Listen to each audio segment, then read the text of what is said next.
Hello!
How is everybody doing this fine Wednesday?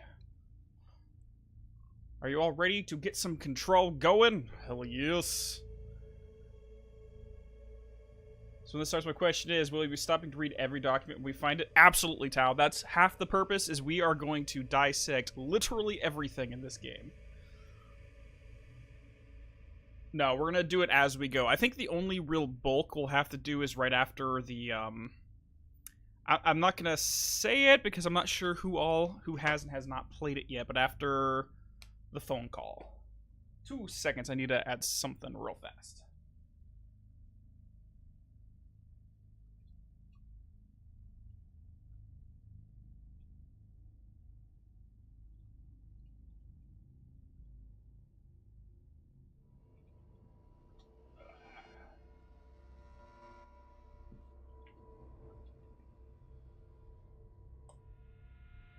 I'm doing good.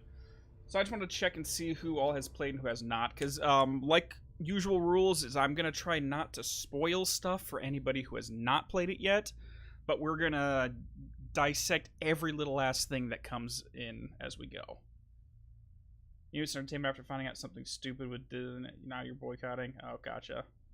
My name is Walter Hartwell. While I live in 308. Wait, what?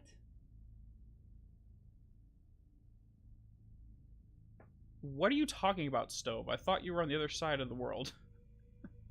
Hey there, Val. How are you doing? Alright, so, part of the reason we're doing this is, one, because we want to play Control. It's amazing. But two, we want to go through, figure out what unanswered questions, unanswered mysteries, I can't even talk, and unanswered mysteries we have so far. I have my journal next to me. We're going to write them down. And I'll give us a list of things to go through to try to figure out what's going on and explore some things that have not been talked about yet.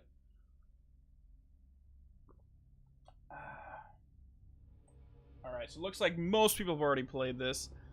But just for, out of respect for anyone who hasn't, we're going to do our best to give them the best possible experience, and we're not going to say much. But one thing we're going to do, this one is directed towards anybody who's catching the VOD after the fact. As we go through the game, you'll see cards in the top, or tags in the top right corner. That'll be, if you want to go further down a specific topic, I'll have links to the videos on from my primary channel that discuss specifically that. So you can check that out right there. 50 years old chemistry teacher with a lung cancer. Oh, are you quoting Breaking Bad or something? I've never seen the show, so sorry, I was a little clueless there. Puts you in the middle, Jergafox. Okay. We are good. Alright. We're doing this. I think I have everything set up. Let me know if the audio needs a little bit of adjusting as we go. But, except for that, let's get things going. Alright. Okay, that folder needs to go right there so we can type things up. New game. Deleting everything. So I do have a list right next to me of literally every collectible in the game, and we're going to be going down like a checklist. So we can see everything the game has to offer.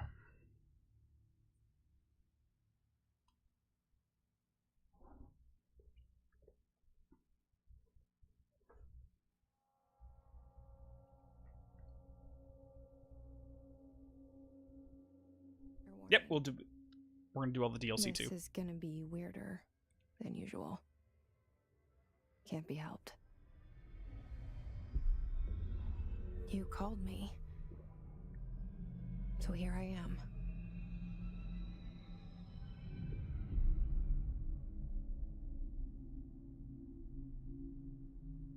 I know I shut you out sometimes. I'm always glad to hear from you. It's just that I get my hopes up. So many times it's led to nothing. I found nothing. It's like we live in a room and there's a poster on the wall. We stare at it and we think that's the whole world. The room and the poster. The picture's something nice. A landscape, a famous person. Like in that movie, what is it called? The prison movie. The room's a cell, and the picture, it's different for each of us. It can be beautiful or terrible, but we're all transfixed. But it's all a lie.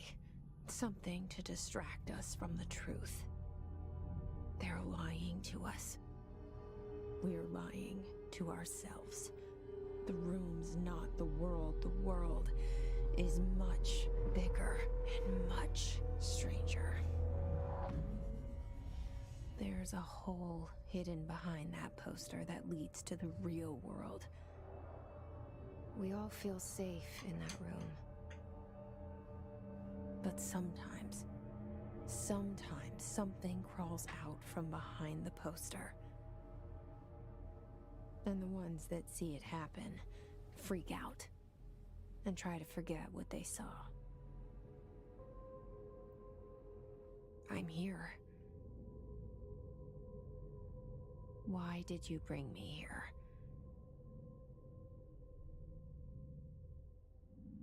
Hello? Hello. Anyone here? Just us. Hello, bird. How are you doing? And let's go. All right. So one thing I am going to try to do. Let me know how the video quality is, by the way. I'm pretty sure there's going to be no stuttering. I have the settings cranked and it's still running good. But there's a few things I want to take a look at. And luckily the photo mode is how we're going to do it. But absolutely, we have 1.21 gigawatts way out there in the distance. Just because. This is going to be so much fun. Scarred, 100%. All right. We got our seal here. Invinio Investigatio Imperium. I think it's, what is it? That's going to be investigate and control. Dominate. I forgot what the Invinio was. Anyways, what do we got here?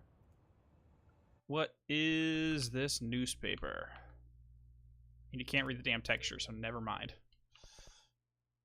Just walk back out the door. Yeah, exactly. We're like, you know what? This place is creepy. Let's get out. Nope, we're locked inside. Sorry.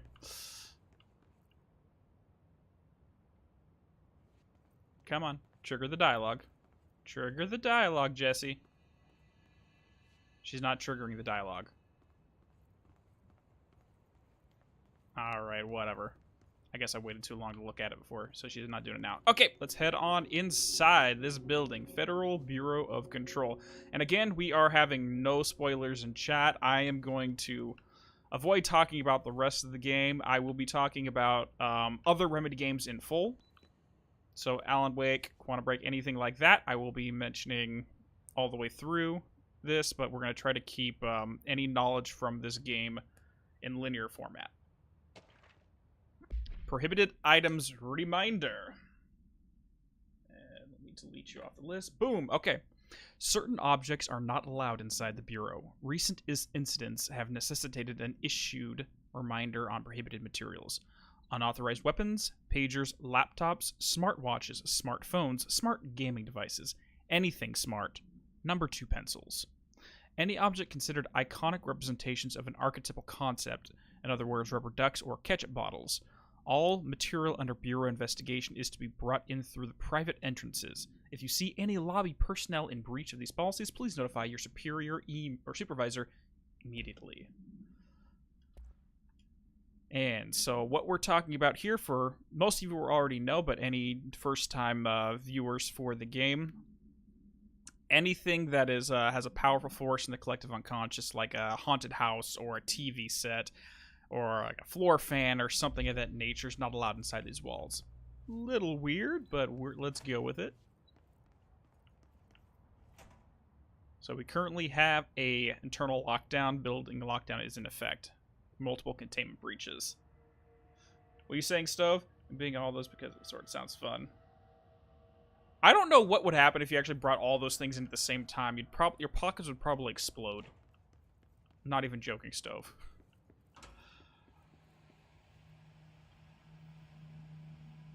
This seal. I saw it a long time ago. I keep seeing it in my dreams.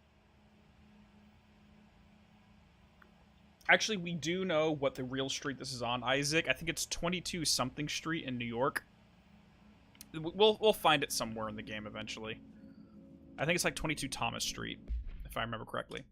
All right, Bureau expenditures. Staffing, surveillance, redacted. Data center initiative. Construction, redacted. Office equipment, janitorial costs, redacted. Mold removal, and HQ livability costs.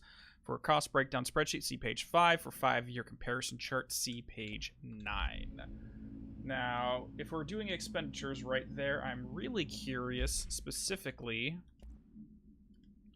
what type of major expenditures are we not allowed to see.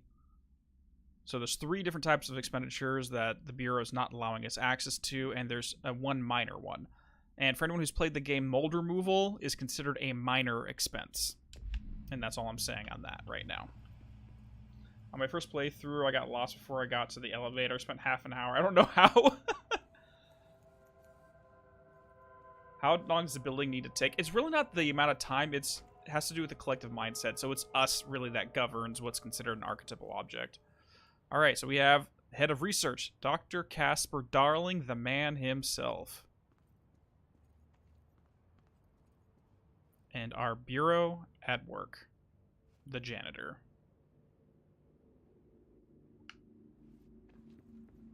And our dear director, Zachariah Trench. I don't think there's anything in the bathroom just yet. Yeah, nothing in here. Do. You're looking for some frames just like this? Oh, you mean with this, the surrounding where it's like that wood frame to get little pearl inlays? That'd be really cool. Federal Bureau of Control. All these years I've been looking for them, and they were hiding in plain sight. It's kind of like, for example, like an airplane in the 15s and 1920s would not be an archetypal image in our mindset at that time. But today, you see an airplane, everyone knows, yep, that's an airplane. We know exactly what that is. So it really just comes down to how fast technology permeates through the world's mindset. All right, security order. Redacted shark in his redacted, although secure redacted, permission to redacted following basic protocol redacted, shoot to kill. Good luck. Yeah. So that's just a normal day. Is a shark shows up and you have to... yeah. And weirdly enough, we get to learn more about what exactly happened there later on in the game. Alright, R4 reports. Reminder. Close you out. Kaboom. Alright, as you all should know by now, the R4 reports are due by the end of the week. We're still waiting on them for a number of people. If you need an extension, please request form R4-.E from your supervisor. Wow, I didn't even finish the damn thing. Sorry, go back. Go back. If you think you're exempt from filing an R4, then you'll need to get written permission from your department chief saying so. Remember, R4s are mandatory under Section 75.2 of the Employee Manual. If your R4 requires interdepartmental claims, then please contact the appropriate department heads, Dr. Darling, Ms. Marshall, Mr. Salvador, or Mr. Kirkland as needed. They'll be busy on Thursday in their annual policy review, so please schedule accordingly. Best, your admin team. Do you have the notes with all the redacted stuff so we can read them? Actually, most of the redacted stuff, I'm going to try to read out as we go through this. A lot of it you just fill in the blanks based upon context, but there is no official documents that remove all the redactions, so it's just kind of like the best case scenario, fan theory, so to speak. Now, the one thing I want to point out, again, I'm not going to specify its significance yet, but the fact that Mr. Kirkland is on this report gives us an idea of when this report was written. And that's all I'm saying on that as of right now.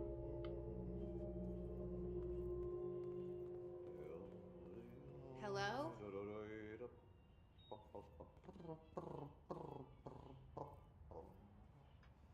And as we mentioned, any smart devices are not allowed, so we have old-fashioned telephones, typewriters, and recording equipment. And whoever that... I have no clue who that boy is. Best character? Agreed. Hey, excuse me.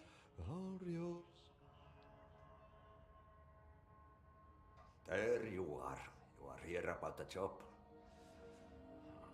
Janitor's assistant. Damn straight, we're the assistant. You need to go to the interview. Go that way to the elevator. Thanks. Elevator that way. Got it. Very good. I'm Ahti, the janitor, by the way. You'll work for me. Pleasure to meet you. You can say I sent you. If they don't hire you, Send them to hell. There be work for the axe. Take them behind the sauna, you out. I should have translated this before we started. I've done enough night shift loner jobs to know it makes us come off weird. Ahti the janitor is a friendly face in my book. Better than somebody with no face at all. Think about it. No face. But that said, I know what you're thinking. If there's an axe murderer around, that's him. Oh, I know the language. I just at one point I actually translated all of Ahti's speech. Most of it's just like cursing slang.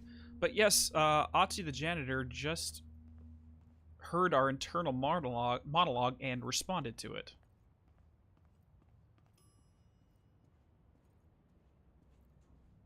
And there's the front door again.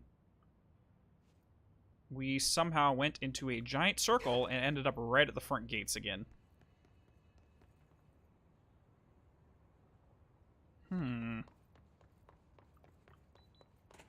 How did we get here? See, there's the computers with the building lockdown. We head all the way up to the top. Here's the little side room with all that documentation, some animatic tubes. But for some reason, the painting where our bureau at work, where Ahti was on it, is missing. This door is in the wrong place, and if we head back past Ahti, back where we originated, we come across a solid wall. Okay then, moving onwards. This was the issue you had? Oh, you got lost in this section? Yep, the building just kind of moved around a little bit. Definitely a little odd. The cell and the poster. I was 11 years old the first time I saw behind the poster. They told me I imagined it. I've been trying to pull it down ever since. Will you help? Hello, Ray! Welcome, welcome! How are you? So all you've missed so far is, we're playing a lady named Jessie Faden, because I know you haven't played this yet. And she's talking to somebody in her head. We arrived at a building in New York that is currently on a building lockdown. At the check gate, we found a document saying that you're not allowed to bring anything like smartphones or number 2 pencils or rubber ducks are not allowed in the building. Anything considered to be an archetypal representation of an object is not allowed inside this structure. And then we met a janitor who says we're here for an interview, which we have known nothing about, and he can read our mind. Real quick summation. One thing I didn't want to bring up in this intro sequence is that little document you saw that had the flask. Not giving anything away, but if I actually slowed this down, read it, it's the same description as the safe. And that's all I'm saying. Did I lose you there for a moment? You know what's on my mind. My baby brother, Dylan. 17 years since the men of this bureau took him. Mm-hmm. There's Mr. Trench again. What do we got in here? We got some pistachios, potato chips, crackers, pretzels, some protein bars. Hot and spicy. What does that say? We got some trail mix. Walnuts, I think? Hard to say. Press hanging in there. Well, let's see what we can do to brighten up the evening, Ray. And for any other long-term Remedy fans, we do have 665 right here above the security check mark. And 665, according to both Max Payne and Quantum Brink, is the neighbor of the beast. And one thing I did want to point out here, which I found interesting, is we look at this thing right here. So for some reason, we have access to the archive, which we've never seen. You get the security checkpoint right here. I'm not sure what the archive is, or what it refers to. But anyways, let's head inside the 665 checkpoint. She's 28. Either 28 or 29. I think she... 28, yeah, you're right, because it's 17 years after blah, blah, blah, blah. Yeah, okay. Approved terminology reminder. While penning any notifications of death related to the Willow AWE, please adhere to the following guidelines. Words and phrases to use in the service of his or her country. Regret, proud, pride will be remembered. Words and phrases to avoid. Alaska, scissors, blood, bleed, loss, apologies, and sorry. So we're just going to write this down real quick, Willow AWE, because this is one that there's some conflicting information on, but I'm not going to specify what until we get later on there. But it's relation to scissors. Let's move past that. So for anyone who's not aware, we're basically treating this like a deep dive dissection of the game. So I'm going to be taking notes. We're going to be stopping and talking about things. And for anybody who's here for the gameplay, I apologize. This is more of a story dive than anything else.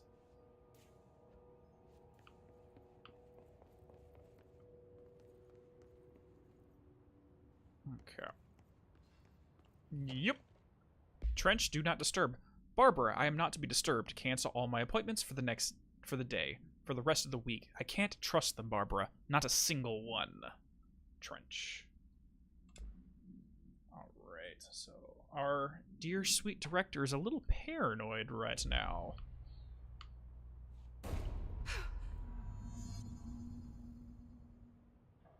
That was a gunshot. Mm-hmm. You're mostly here to vibe? No worries. How's class going? School going okay? Shit. Shit. You want me to pick it up? The murder weapon? Really? Sure, let's go pick up the murder weapon. So it looks like this guy just decided to end it all over his desk. That's not sanitary. He has a Noble Sheriff brand whiskey on his desk. Something's outside. Was coming here a mistake? And then we have a cigarette brand here. I think at one point I looked at all the alcohol in this game just to like check and see where it originated from. But let's get that gun. We are broadcasting from the pyramid/other. Only the director can wield. The gun, sword, intentionally left blank. Your application will be processed. And there goes the poster. Objects of power can cause or be results of AWE's altered world events, intrusions upon the perceived reality. Now, the service weapon is, of course, a prime example of an OOP, a very powerful one. Ingrained in the Bureau's DNA, a key component in our prime candidate program. Come out of that Russian roulette a winner, and you're it.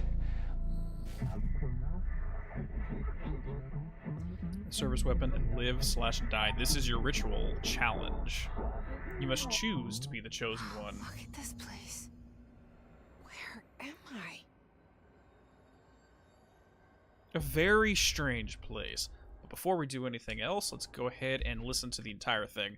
Now, I don't know why they do this, but every time you see one of those little presentations throughout the game, you'll get more information if you watch it versus what they show in-game. Objects of power can cause or be results of AWE's altered world events, intrusions upon the perceived reality. A side note, remember to cover their connection to the astral plane as well. Astral plane, there we go. Now, New information. the service weapon is, of course, a prime example of an OOP, a very powerful one. Same here, Ingrained SJ. in the Bureau's DNA, a key component in our prime candidate program. Come out of that Russian roulette a winner, and you're it. Lose, and you're, well, fired. Thank you.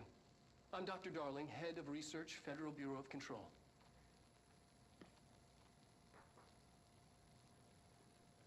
We'll talk about that in a second, Draco Fox, when we get the document for the gun, but yes. I've seen so many YouTubers miss these cool lore content. It's frustrating to me too, because there's so much to this game that they don't, like, a lot of people on the first time through, if like, some people try to play the game, which is perfectly fine, get the story through. Bubblegum, Polaroid, all or none of the above. These are concepts / tattoos we see in your mind, the service weapon. It has many forms, like the house, prison you occupy. So this board considers the house, which is where we are at, and they consider it to be a prison. And I like the idea of tattoos on the mind. Basically, thoughts or memories being a tattoo in the mind. It's something you permanently engrave upon your psyche. Hello there. Nope, no, none of that crap. I don't want that. But yeah, like, because there's so much more to the game than a lot of people who aren't looking for it find. The same gun. Control the gun/house.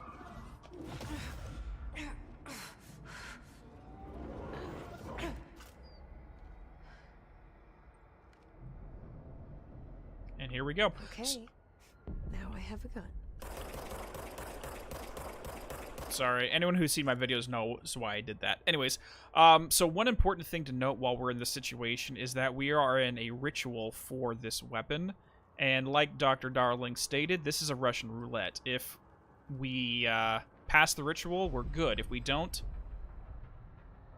we're gone. We're dead. The ritual started with her holding the gun to her head, so if we fail this, that's it.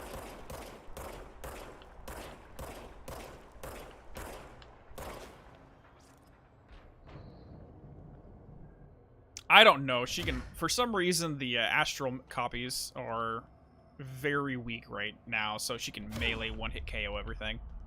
I think it's mostly so that you can get through that first encounter, so it's not too much of a problem.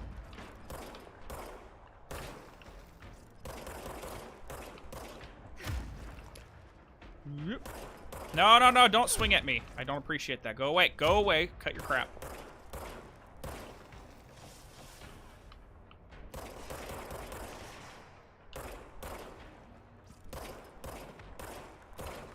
Is there one more, or is that everything? I think that's all of them. You may have a brain, but I have a gun. Yes. Not late. Nope, not late at all. We're just getting started on the ritual for the service weapon. We wield the gun, you. The board appoints you. Congratulations, Director. So the board considers that now we pass this ritual that they control us. This threat. An attack.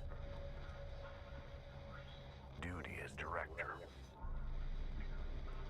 Keep the Bureau safe. Did you hear that? It's the dead man. It is. Right after the pyramid spoke to me, and it was just noise, and I understood every word. And this gun's alive. You know what? I'm happy. Happy to be here. Well, okay then. Things have quieted down outside. Is it safe to go? And I literally was just walking. Oh, sorry, Trent. Oh, I'm sorry, Trent. I didn't mean to, like... Yeah, I didn't mean to step on you. You were literally just in the middle of the room. Alright, research and records. We have a photograph of Director Trench. So much is expected from the director. The responsibility, the privilege. Case file. There we go. There's the service weapon. So now we can talk about this Draco Fox. Okay. No unique procedures required. The object's form is variable. When bound to the object allows paratalitarians to... redacted. This object must only be bound by individuals seeking the role of the director. Again, I'm going to fill in the redacted sections for ones that I feel is justifiable for what I'm thinking. So, seeking the role of the director. The object will determine whether this application succeeds, essentially. If rejected, the application is terminated. The process is dictated by the board, though their criteria is unknown. The object was discovered inside the oldest house, in the room that is now used as the director's office. The popular hypothesis, service weapons has many forms throughout history. Something. Mjolnir, Excalibur, Vernostra, all weapons that bond with their wielders, or link with their wielders. For example, like the Lady of the Lake gifting Excalibur, or Nimue, I think was her actual name, gifting Excalibur to Arthur, so to speak. All weapons that bond with their wielders. Same thing with Mjolnir and Thor. If objects of power are the convergence of forces based upon the collective subconscious, then this may be the original manifestation of this event. If this is the case, redacted. See Dr. Darling presentation 11.1 for more details. You're editing the chapter. Ooh, nice. Nice, Kaneda. Can't wait to read that one too. So if anyone is unaware, Vernostra is actually, I believe, an Indian legendary weapon that's made of water and would change forms based upon what the wielder wanted, very much like the service weapon.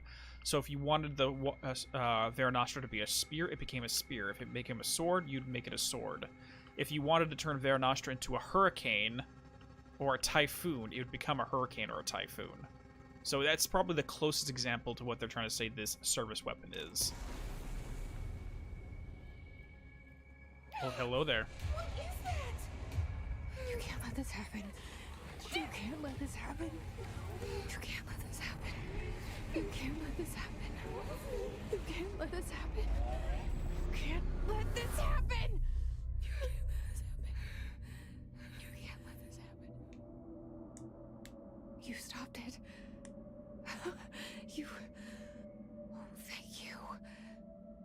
That was... horror. You love when your spear becomes a Category 5 hurricane? Yeah. Yeah, get the fuck away. Get out of here, guys. None of your crap. Get out of here. I don't know if it bounds you. Oh, hello, Mochi. How you doing? Give the kitty some scritches. And for anyone paying attention, all the paintings inside the house have now changed automatically to us, showing that we are now the director, Jesse Faden. Okay, before anything else, let's go ahead and read our case file here for the Hiss Guard. The Bureau has many internal security personnel. The Hiss was quick to take advantage of this fact. Hiss Guards use the standard-issued bullpup rifles they carried prior to corruption, while the armored guards carry pump-action shotguns. They have no observed paranatural abilities, with the exception that certain Hiss Guards are protected by a shield of dense Hiss resonance capable of stopping bullets. Is this shielding a result of prolonged Hiss corruption? Does the Hiss mature in organic hosts over time? More data is needed. Do the Hiss target individuals with combat training? Does the Hiss have that level of cognizance? Does it utilize hosts for tasks they are best suited for? Combat-trained hosts are reserved for combat. These are all questions for later, though it is obvious that the corrupted individuals retain knowledge of the use of their weapons. Now, there's two things I want to throw on here is, by the time we get to the end of the game, I will be able to talk about what happens to the individual after they're infected, because we see it... no spoilers. I almost started it. But the big thing I want to point out is right here in the top right, compiled by Emily Pope, research specialist by order of director Jesse Faden. Now, I've seen some people try to argue that it's like, oh, there's time travel shenanigans going on, because how can we have this now before these characters never even met? Don't take the collection of this document literally. It's just shows up now because it's about something we just experienced. Technically, the document was written after this event. It's just a gameplay thing, it's not a lore thing. The hotline. Secure line of communication. Guidance. Reach the hotline. The hotline, says the dead man. Mm-hmm. Okay. Oh, trust me, I understand that, Jerko Fox. I am terribly not photogenic. Like, I make the stupidest fake grins, or like when you try to say, hey, smile for a camera, I look like a freaking moron. Like, I cannot do it. I tell people the only way you're ever going to get a good photo of me is if I don't know you're taking it of me. And if you do that, then we're good. Otherwise, I look like I'm possessed or something.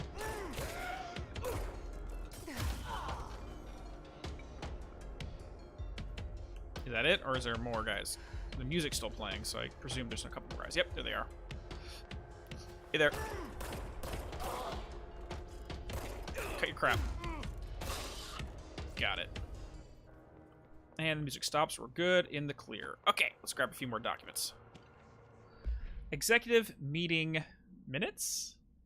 Seems like a weird title for a document. Anyways, the agenda items for the next executive meeting. Rising costs of AW response. That's a fiduciary issue. Update on the mold eradication efforts. Second reference to the mold. Upcoming annual salary review. New supplier of coffee filters to be found and vetted, because that is the most important thing, is your coffee. Not even joking. It cracks me up that they put this in here only because Sam, like, is so obsessed with black coffee. Like, he like coffee thermoses all throughout Alan Wake. But he makes reference to Twin Peaks all the time when it comes to his coffee, with the main character that is saying, damn fine cup of coffee all the time. Please come prepared. Thank you for your time. Oh, when you take pictures? Gotcha. Like, I maybe it's just me, but I don't take a lot of photos, to be 100% frank. I'm just not one who documents things like that. Reminder. If you experience an unanticipated building shift, follow these simple steps. 1. Search the room for any altered items or objects of power. 2. Carry the altered item or object of power to the nearest safe room. 3. Wait for Bureau staff to find you and the object. If there are no altered items or objects of power in the vicinity, then reach your supervisor via the nearest intercom and await further instructions. Thank you for your attention. Yep, you got it. Thank you for that information. Reminder, if you experience We do not see any of those things around us at all whatsoever. 1. Search the room. Let's close that out. Okay, let's get on going. 2. Carry the altered I love we just have like a standard office job here. safe room. just like, yeah, you come here, day-to-day operations, you got weird shit popping up all over the place, but it's cool. And I would love if we went back to pneumatic tube systems. These things are cool. I'll be in group photos when other people want, but I'm too insecure to take many of myself. Like, it's... Like, for me, it's less... Like, that sucks for one thing. For me, it's like, I don't know how to keep my face not looking weird when I know someone's taking a photo of me. So I usually don't like it happening, because I always look awkward. Anyways, dinner reservations at 7 p.m. at Chez Hombre. Wife will meet you there. Don't be late. Flowers are ready for you at the lobby reception. Remember, she's turning 46. I think it's kind of sad that at a certain point you don't remember your wife's age because of various reasons. I'd assume he's so distracted by working here that he doesn't remember a lot of random things. Exactly, Draco Fox. Like, I was talking to Ray about this a couple weekends ago when we were discussing anatomy, about having active building shifts where the where the house shifts around on you. At like, the only one we see outright up to this point is the beginning of the game, where we get turned around and we circle back around to the front door without realizing it. But we see a few in here, but not anything gameplay-wise. Like, I would have loved if it happened while you're just walking around, if rooms would shift and you wouldn't know what the hell is going on. Okay, Marshall AWE investigations. Yep. Alright, we checked out the suspected AWE in Duluth. Wasn't anything. Just like the house fire before this and the malfunctioning clothes dryer before that. My team is getting pretty sick of duds. We need to find a better way of sorting out the fake AWEs from the real things. Or you need to rotate these field agents off for a bit. Anyway, we're en route to Sherman Ranch, next one on the list. Let's hope it's a little livelier. And sincerely, Special Agent Keenum. Now, here is a interesting little thing. Even though it's only mentioned in this one document, this one document actually answers a question that is brought up in one of the DLCs, but you never get the information on it. So, Sherman Ranch. Sherman Ranch is a real place in Ballard, Utah. It's actually southeast of Ballard, Utah, and it's otherwise known as Skinwalker Ranch. And this is true story. Or not true story, but it's a conspiracy theory. Is that it's said to be a hot spot for paranormal and UFO related activities. So it's like a UFO hotspot, and weird stuff happens around Skinwalker Ranch, aka Sherman Ranch. And the name is taken from the skinwalkers from Navajo legends and believed to be as a result of vengeful shamans.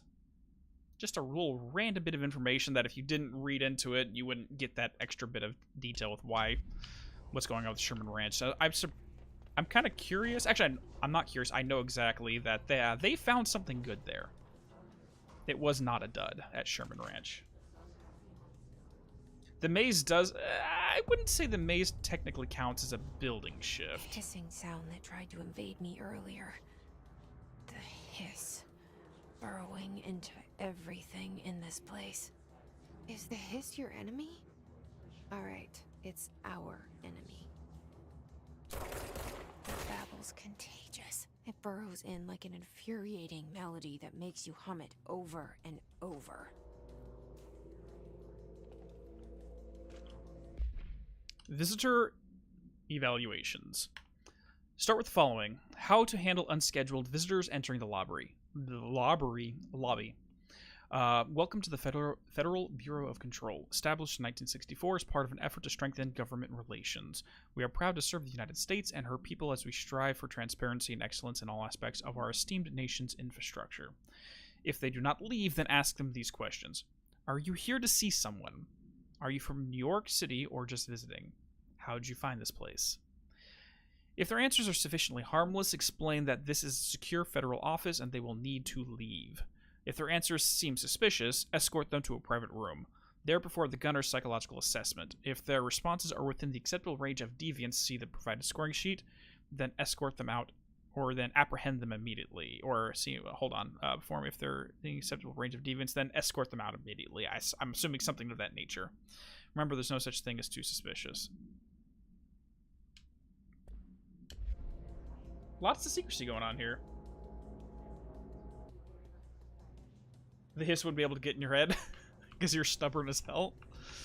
Oh gosh, I can't wait to talk about that topic specifically, about what happens to an individual when they're infected, or what they experience, because it's something that I haven't mentioned in a video prior on the channel, but it's something I've been thinking about, and I think I got an idea on it. Anyways, urban legends. Woo. Urban legends are believed to affect the creation of altered materials, but can also dictate the characteristics of an altered world event. Urban legends are understood as the modern evolution of Jung's archetypes. We recognize certain patterns, informed by our own subconscious, and popularized by our media. We have additionally proven that urban legends can even be artificially injected into popular culture using Night Springs, our Bureau-made anthology television program. Once the seeds are sown, human imagination exacerbates the details. Certain paranormal phenomena contain clear elements of popularized folklore. AWEs that only occur on full moons. A pair of scissors that consume human blood through 2 punctures on the neck. So again, we mentioned in a previous document, the Willow AWE, you couldn't say the word scissors. So this little section about a pair of human scissors connecting to is probably linked to the Willow AWE for one, and it seems to be in relation to the vampire mythology. So consume human blood through 2 punctures on the neck, but it's scissors, not fangs. These details living in the minds of so many have been given strength through belief. Urban legends are not just stories for children, they are paranatural realities waiting to happen. What's the... Oh, it's the Institute. I've never heard of that one. Are you saying it's similar to the Hum? Or at least the hiss is similar to the Hum there? I'm pretty sure you can mod this game. It wouldn't surprise. If it's on PC, someone modded the game at this point, Amkaro. It's gonna happen. Okay, so I don't really care too much about copyright because this channel's not monetized. But I'm not going to play the whole thing, but this tune, listen to the very first word. Oh, wow. The audio literally just started bugging out. Anyways, so that is actually a song. Let me just shift over to my other monitor real quick. That's a song called Devouring the Devoted by Barry Ohl on his album Stargazer's Bible. And the very first lines of lyrics in that are the most important. It literally states, and if you are a Remedy fan, you'll know what this means. She came from across the sea like a bolt of lightning. So if we're talking about she, then most likely we're talking... This song is referencing Jesse right here. Or it was selected specifically to make the connection to Jesse. And she came from across the sea. The cosmic ocean. It's not a lake, it's an ocean. It's a Stephen King book. Didn't you just finish that book the other night, Ray? I think you mentioned it in Discord. This does not look good. Boom.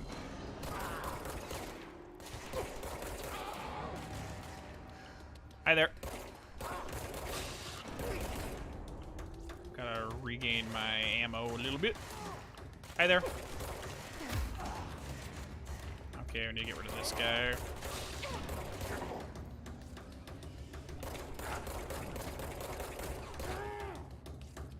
Oh, I'm sorry. I didn't mean to make you go, ah, because I'm shooting you like crazy. Hi there. You done. Goodbye. Must cleanse control points. An enemy. Corrupt. Spreading. How's the audio so far?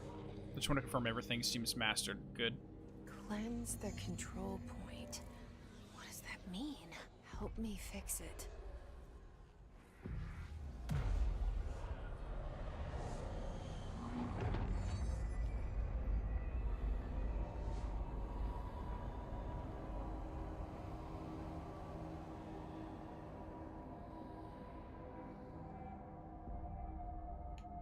Holy shit! You did it! We did it! Hello? Can you hear me? Are you with us? With the Bureau? Are you still sane? Debatable. Absolutely debatable if we're still sane or not. How you doing, Matt, by the way? How's everything going? I can't tell you how happy I am to talk to somebody sane. The feeling's mutual. Yeah, I'm Pope, Emily Pope, Dr. Darling's assistant. My turn. Should I lie? Jesse Faden. I'm just visiting. I should have lied. Oh, shit. You're the new director. Hold on. We're coming out.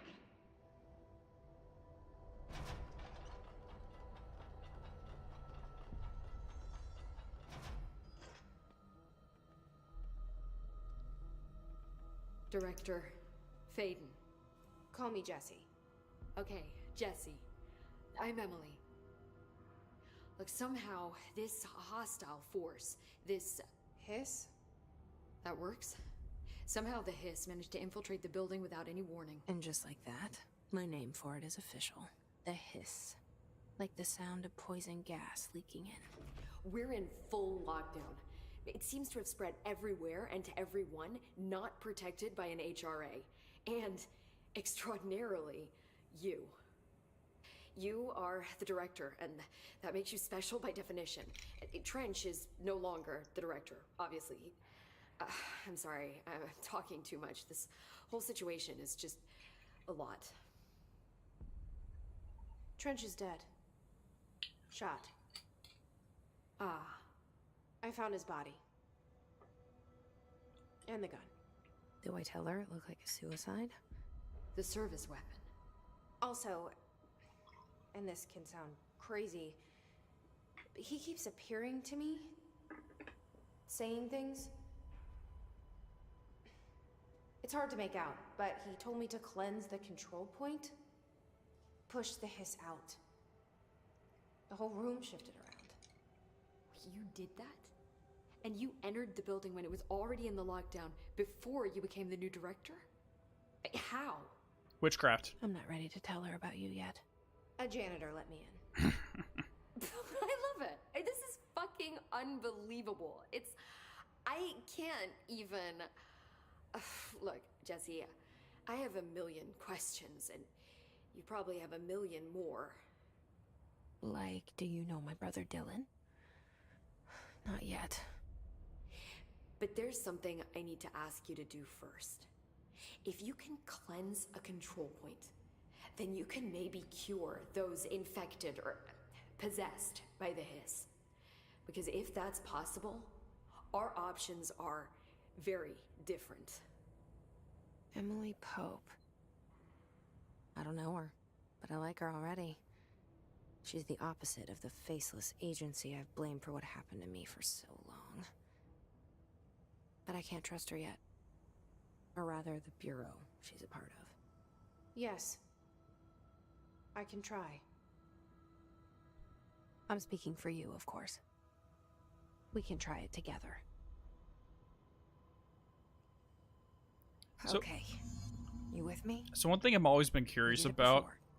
Push the hiss out. is if anyone notices when Jesse just doesn't speak for like 30 seconds at a time and just stares at the wall going like, while she's thinking to herself.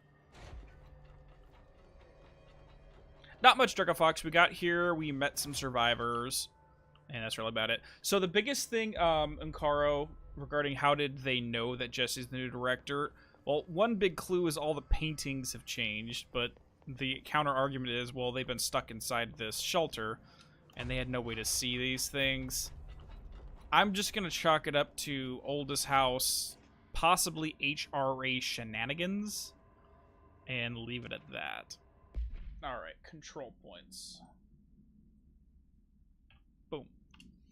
Alright, this one was compiled by Paula Bront and Lorenzo Dunn, who are researchers by order of Emily Pope, which is the lady we just met. Which, speaking of which, she is my wife. Nope. She's wifey material. Moving on. Alright, control points are located that the Bureau has identified as being vital junctions of the oldest house. When the appropriate harmonization devices are arranged around the control points in the proper arrangement... I think there's a different word there, but it's essentially... I think there's a technical term for the type of arrangement that they're in, but whatever. The surrounding areas will not experience any unforeseen building shifts. These control points are discovered by something detection of an unobstructed ping using the whatever within a 37-foot radius. So it's basically how they find them when they're wandering around. I think the Discovered By is a device that they've developed for the specific purpose of finding where these junction control points are, and blah, blah, blah. Anyways, numerous researchers have attempted to find control points, calling them nerve junctions or something, or vulnerable spots of the oldest house. The common factor in these theories is that control points are susceptible to external influence, which allows us to stabilize the oldest house and work more confidently inside. So control points, anybody outside, or not anybody, but forces outside of them can dictate and manipulate how they behave. That's the important part to take away there. Theoretically, this technology could be extrapolated to stabilize the oldest house as a whole, but testing has found that certain parts of the building refuse to be controlled. Yeah, thank you, Tao. I'd love to have a normal game ship and not a Evil Within monster girl ship. I very much appreciate it every now and then. Alright, so that lady over there is going to have to wait because we have collectibles in the upper floors. So she's going to have to wait. There is a radio over there.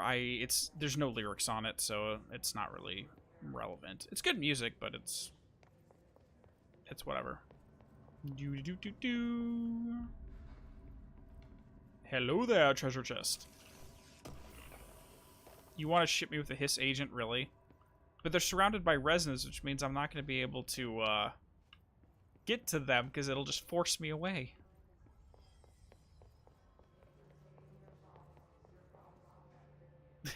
All female hiss monsters. Oh boy. Technological restrictions. Oh, crap. I just messed up my checklist. Click.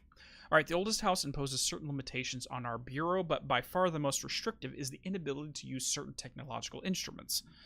The oldest house does not allow devices that receive or emit any Wi-Fi signal. Radio waves are the only transmittable signals in the oldest house, and even those are often unreliable. If the power of collective unconscious is taken into account, it could be that certain pieces of technology are too new in the cultural consciousness for the oldest house to understand them, possibly. Similarly, these items have not been known to become receptacles for altered status. Technology may be moving at a too fast of a pace for the alteration to occur, something along those lines.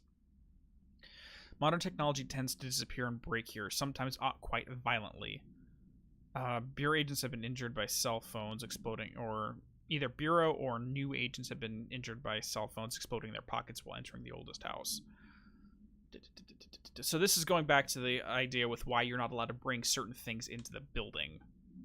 Let me see if I can find that one again. Correspondence, approved terminology, or prohibited items. Like right here, it says you can't bring pagers, laptops, watches, smartphones, smart gaming devices, number 2 pencils, or anything that, like rubber ducks and ketchup bottles, that can otherwise be considered an archetypal concept. Not allowed for that very reason. Which ties directly into this. Yep. So this is our explanation of why we are using slide projectors and typewriters and anything. So even though this is 2019, we act like we're in the 50s. I don't think there's any reason that the Demon Harem can't also have normal people in it. Shrug. Thank you, Ray. I'd at least to have a couple normal people in that Demon Harem. Just for variety's sake? I don't know. Alright, so, okay, this might seem completely random and out of left field, but I want to keep an eye on how this game uses subconscious versus unconscious, because they are two very different things. Well, maybe not very different, but they are two different things. We'll get to it after this, though. Listen, I know you can't control building shifts, but the executive level restroom has been missing for weeks now. I've worked my ass off in the Islamabad station for 3 years. I've earned the right to a nice workplace shitter. If you can't bring it back, at least find out where it went. D. Rodriguez. Oh, that sucks. So with the building shifts, this property moves around quite often. So imagine your bathroom on your floor just vanishes and you have no clue where it went. That would absolutely be terrible. Hello, Val. Hey there, Takoba. How you doing? Oh, speaking of which, hold on, Takoba. Boom, and boom, you just got promoted. Alright, let's take a look around. And forgive me for my very odd accent right there. You do have your powers back, 100%. Actually, while we're here, let's go ahead and equip a few mods. So we got these two. Damage after kills. Yeah, let's do that one. Okay, let's switch back to my checklist. Alright, so as soon as we do this, then we'll gain access to a few more of these. For some reason, there are some documents up there, but we can't unlock them until after we deal with the story portion of it, so. Alright, Hiss Agent Lady. Hi there.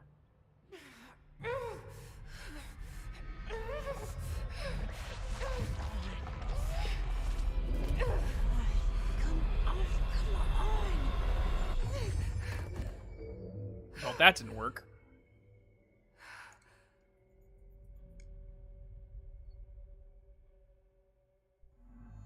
It didn't work. The hiss has burrowed too deep. Ripping it out rips them apart. Well, that did not work very well. Alright, research and records. The Hiss Agent. So the Hiss manifest in human hosts in numerous ways. The most common and least intense form is seen in many corrupted agents that are floating around the Bureau. So we've seen those before. And by shooting them down, they vanish and they stop chanting at us, which is lovely. The Hiss agents have maintained their human appearance, undergoing no obvious physical transformations. The most notable distinction from the unaffected human is the fact that they levitate. These Hiss have displayed no aggressive behavior. They only seem interested in vocalizing the strange incantation ad infinitum. Perhaps these vessels are only meant to propagate the Hiss corruption, like spores or Wi-Fi boosters. Or are they cocoons preparing to enter the next stage of evolution? When attacked, Hiss agents disappear, perhaps entering a state of invisibility or undergoing a transformation to a purely resonant form. Research is currently ongoing. Refer to file redacted for the full report.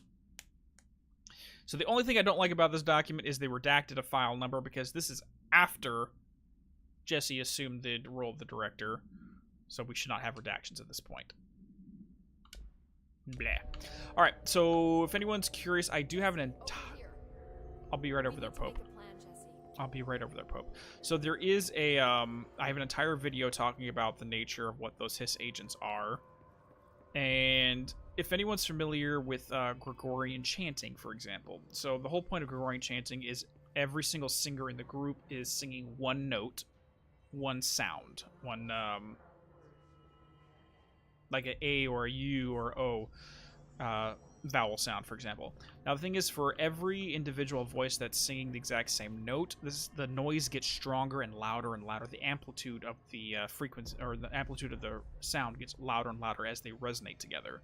So essentially that's what these Hiss agents are doing. They are speaking the same words over and over in unison to make the sound louder and louder and louder. And by doing so, if there's more than one voice, they resonate together, hence the resonance.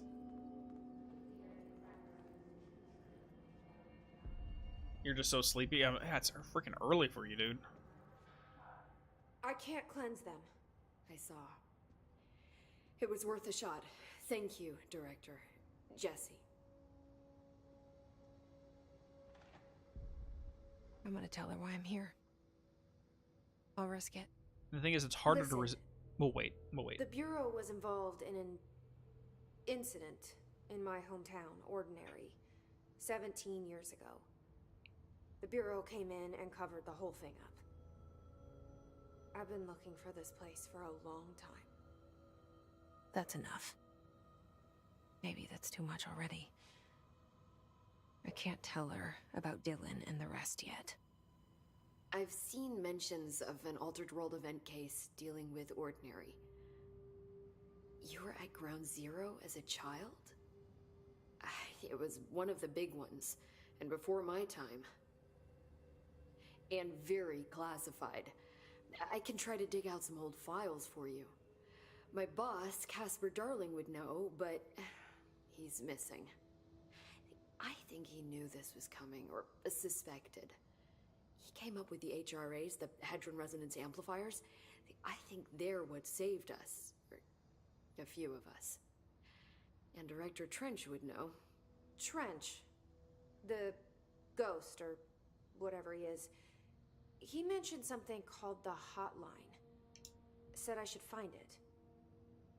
It's another object of power, like the gun, an old Bakelite telephone, a direct line of communication between the director and the board.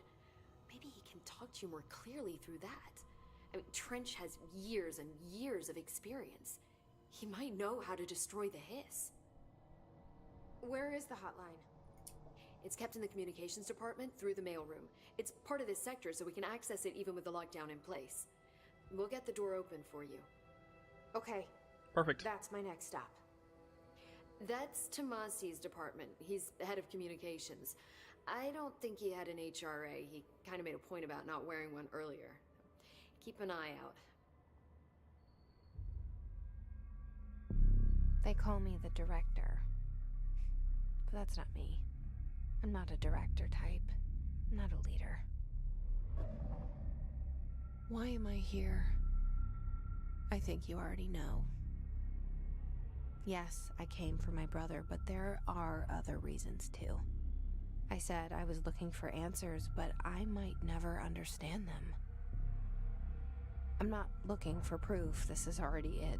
More than enough. No matter what they told me all those years, I know it's real now. I didn't imagine this. I want to be a part of this world. What scares me shitless is that I finally found it. Only to see the hiss destroy it all.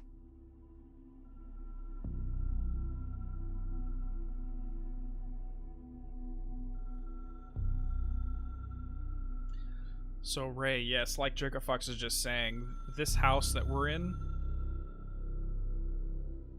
it is alive as well, and it shifts around us. But we won't get more into that until the Foundation. Look, I know this is all new to you, so don't hesitate to ask me anything you want to know. There are no stupid questions. The door to the comms department is just outside the boardroom back in the lobby. They should have gotten it open by now. Follow the signs to the mailroom. You can get to the hotline containment chamber through there. Cool. So you said something. Jesse. You said something See you about back stupid here once you have the questions. hotline. Why don't people wear Thanks, hats Emily. anymore? I think that's a big problem in society now. Is people don't wear enough hats. So why is that? Why do you think, Emily? Come on, tell me. Tell me. Okay. Nope. Okay. Let's just move on. Now that you mention it, Ray, is I do think it's probably intentional that the hiss in this is similar to the hum from the Institute. Alan Wake had a lot of references that to the to Misery by Stephen King. Now, the writers at Remedy are big fans of Stephen King, so they tend to adopt some of their ideas into their storytelling. So it would not surprise me at all if they based the hiss around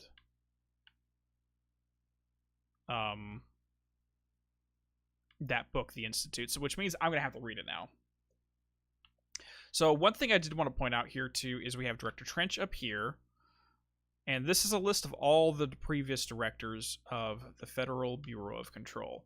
So that's Director Trench up there. I'm not going to say anything about him, but that means this right here is Director Broderick Northmore, and we don't know anybody else along here. Now, I do want to specify a timeline. So this guy has been around since we don't have a 100% timeline, but somewhere between the early to mid 1990s. And Northmere began in 1963, 1964-ish. I think it's 1964, but it's around that time period. So about 30 years worth. This guy was here for, again, about 25 to 27 years.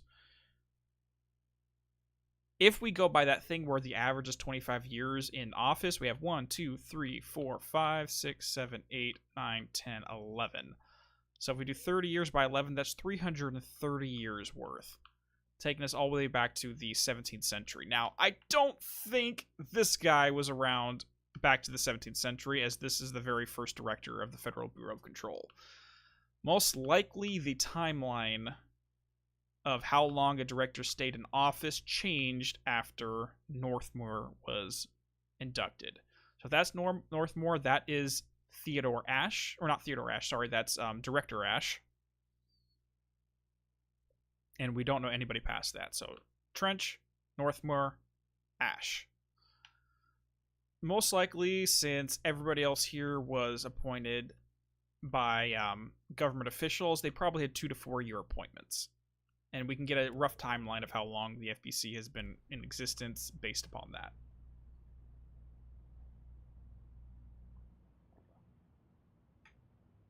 I don't think it's a coincidence, right? Because again, they even reference misery directly in the Alan Wake Survival Guide. So I think it's very much intentional. Like, they have references to Twin Peaks all over Alan Wake. So Alan Wake or Twin Peaks and Stephen King are everywhere in this franchise. And after reading Misery, I can see exactly where they got a lot of their inspiration from for Alan Wake. So I think I'm going to have to read The Institute now just because you mentioned it so heavily that it's reference to it. Alright, so there should be a new document that pops up now that we finished that scenario, which I think is over here.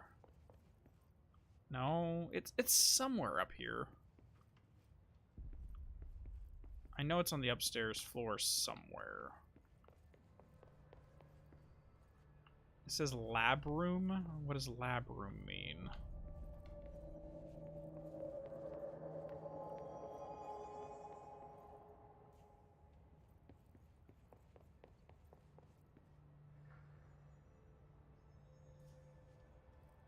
No, well, I'm assuming they're all going to be directors, Dakoba, just because we have, like, the last 2 directors we see up there specifically.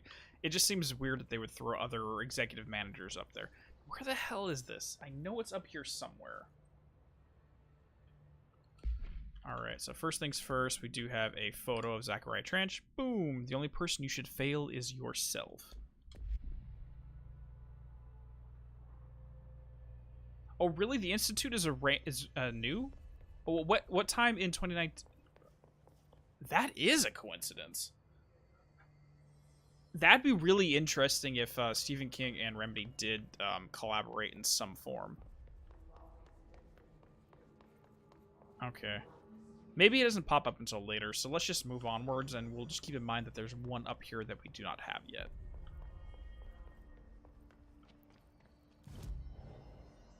We do not have any new outfits just yet, so we can't change clothes, unfortunately. I guess let's go talk to Emily and ask her all of our stupid questions. Or it's weird, like, talking about weird real-life stuff, if anyone's a fan of X-Files, there was a spin-off TV series called The Lone Gunman, which is based upon the characters Lone Gunman from the X-Files show.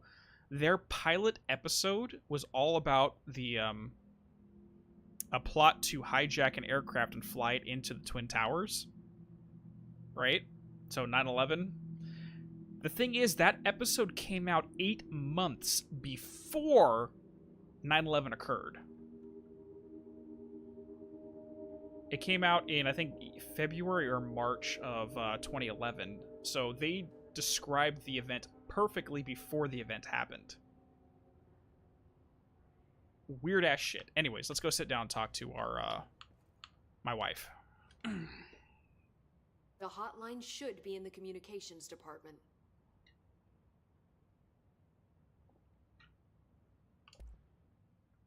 Where did the hiss come from? I'm not sure. You said the hiss was here when you entered. Did you see anything like that outside before you came in? No. No, just inside. The source is internal then. See, the oldest house is a sprawling complex with openings to other places as well. I don't even know where to start looking. But in the context, it's good news. The lockdown holds. The hiss escaping the building would be the end. Pretty shitty world out there if you ask me, but I wouldn't want the hiss to destroy it. With you on that, Emily.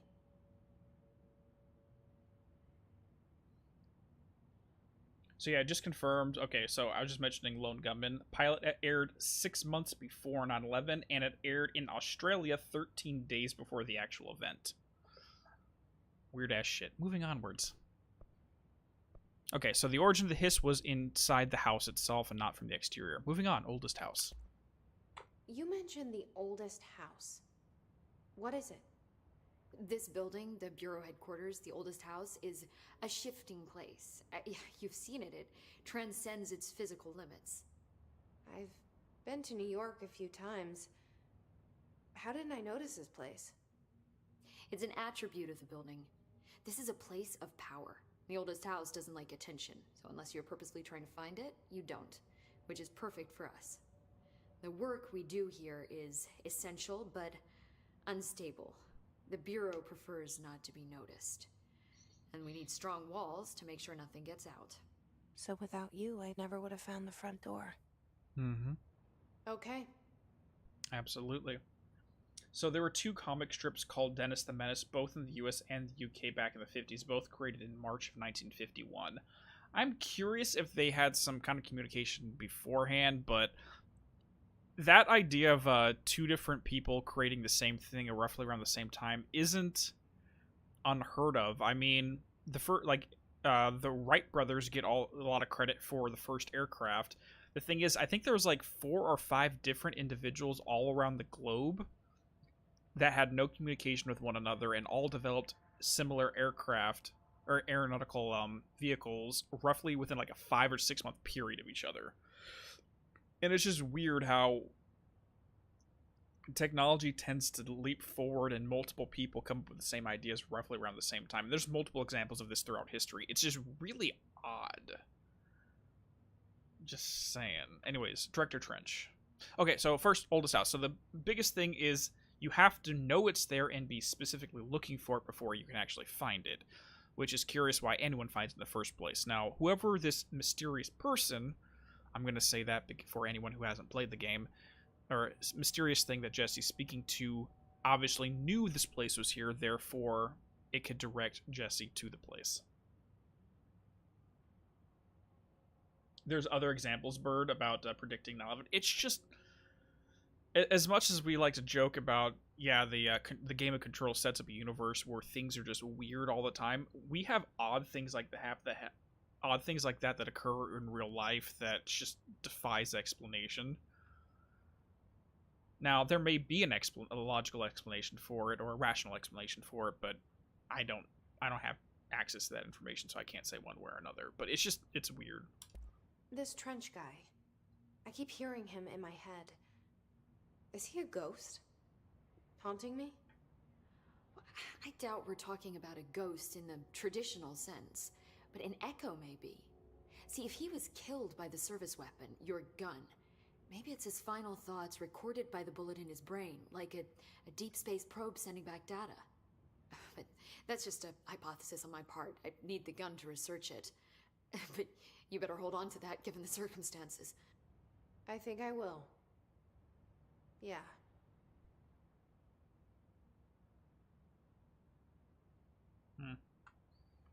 So that's the only one where I'm not 100% sure I agree with Pope's hypothesis.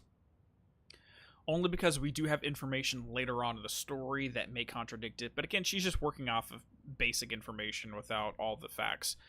And if you know anything about Pope's character, being proven wrong is not a problem for her. I actually have an entire script written and recorded about Pope on that exact topic, which maybe will be coming out within the next month or so. Can you tell me what an object of power is exactly? This is all, well, new to me. Don't worry, I love going over the basics.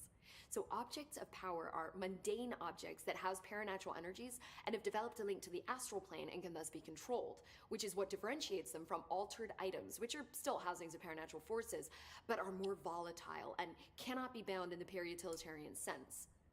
Got it? Did she Sure. memorize this? Got it. Thanks. She is so excited. I love her. She's basically just a giant science nerd. And I love her to death. But all things like me personally, I'm not a shipper. I don't do that personally in my life. But if I was to ship Emily with anybody, what do you guys think? Emily Pope and William Joyce from Quantum Break. They would make the most freaking brilliant children ever to grace this existence. Oh my god, I love Pope. I know. But her and William Joyce, I think, would hit it off pretty well. If not in a romantic, but at least a professional atmosphere, they would bounce ideas off each other like no one's business. So HRA stop you from becoming Hiss? Well, it seems that way. I mean, I hadn't even heard of an HRA until a few weeks ago when Dr. Darling started handing them out. Well, I began analyzing mine as soon as I got it. I mean, each one seems to emit a powerful short-range frequency way beyond anything I've ever seen. Doesn't the timing seem suspicious? I thought that too. Dr. Darling usually likes to unveil his latest breakthrough in big presentations. With these, he just passed them out. Yeah, his behavior makes me wonder what exactly he knew. So, on your comment there about Emily Pope being Walter Bishop's assistant, Isaac, what you don't think that Ambrose was good enough for Walter? You need to throw Emily Pope in there. Yes, I know. I'm talking about Sure, I'll have more Astrid. questions soon. I'm joking. Just let me know. Oh my gosh. So one thing I do want to bring up too is they mentioned Ordinary, which is where her hometown was. Now, if we're going to connect this into the Remedy connected universe, we have mentioned the town of Ordinary twice before. First, in Alan Wake's American Nightmare, in the song Bounce Slays the Demon by the Old Gods of Asgard, there's reversed text inside the song lyrics that basically say it will happen again in another town, a town called Ordinary. And this was foreshadowed back in 2012 when that game was first released. The second time was in 2016 in Quantum Break during one of Dr. Morphin and Dr. Ranger's reports. They're monarch scientists who study causality in terms of the butterfly effect for... What are they in the game? The junction, not the junction points, but the quantum ripples, where Jack Joyce causes something to happen in the world and it ends up creating an effect. Well, the town of Ordinary suffered a blackout because of something that Jack Joyce accidentally did. So they referenced it back in 2016 as well. There it is again. Our welcome message.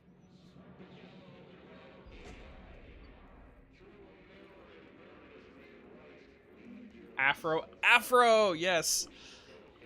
I just loved when Walter accidentally calls Astrid Adam, and she's just like, what the hell? He's like, I was on a roll, come on. You know he knows her name. He's just doing it to keep the gag rolling.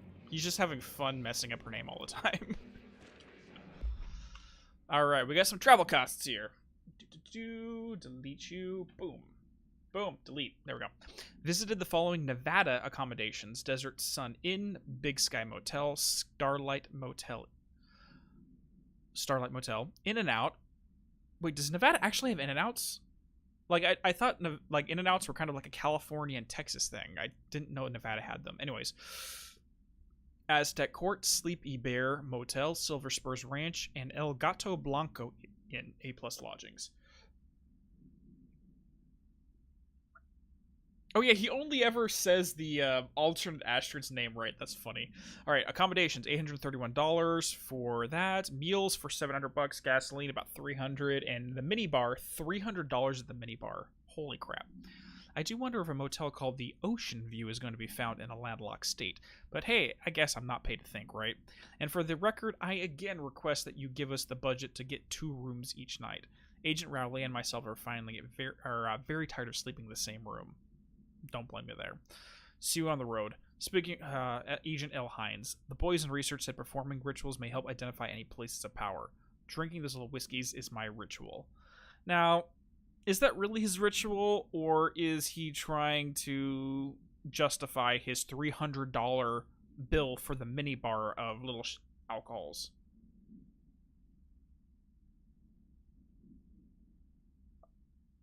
All our packaging plants are in Texas and California, but In-N-Out's all over the western U.S. Okay, gotcha. I just know that that's a thing where Californians complain about it when they leave the state, because a lot of states don't have In-N-Out burgers.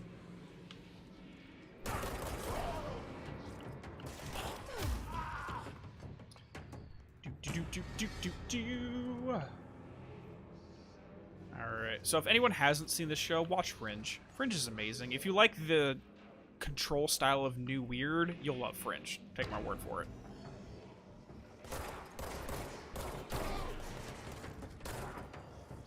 Hey, you.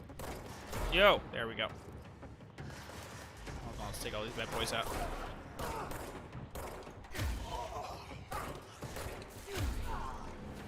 Okay.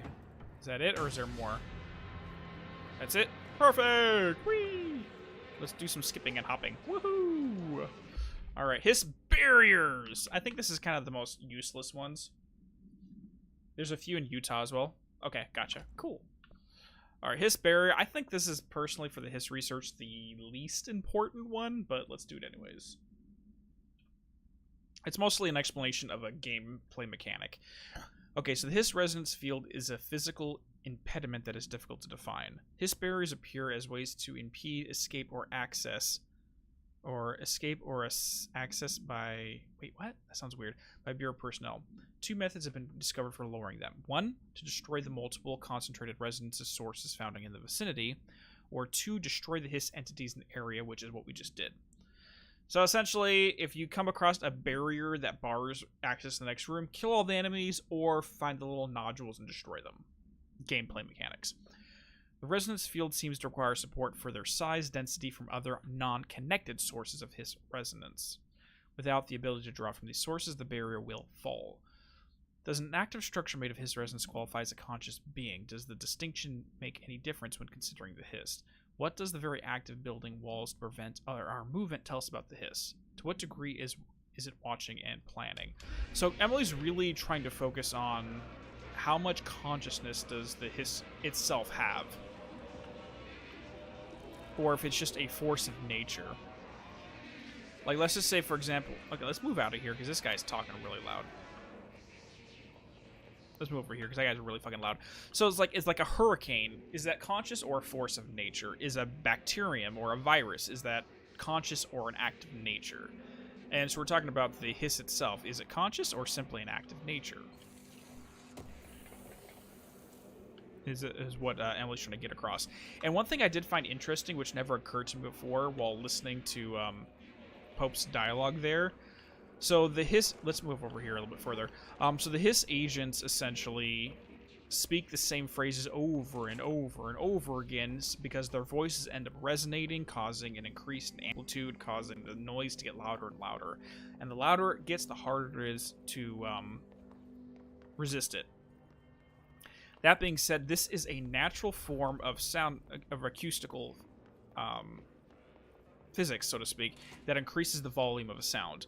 Now, an amplifier, which is the HRAs that everybody here is wearing, that'll be these bad boys, is an artificial way of increasing the volume of a sound. By taking the sound, running it through a machine, and increasing the volume, that's an artificial way of doing it. But resonance is a natural way of doing so. So it shows the dichotomy between the FBC and the Hiss itself, where the Hiss increases it naturally and FBC increases it artificially. Just wanted to point that out, because it literally just occurred to me while I was listening to Pope right there.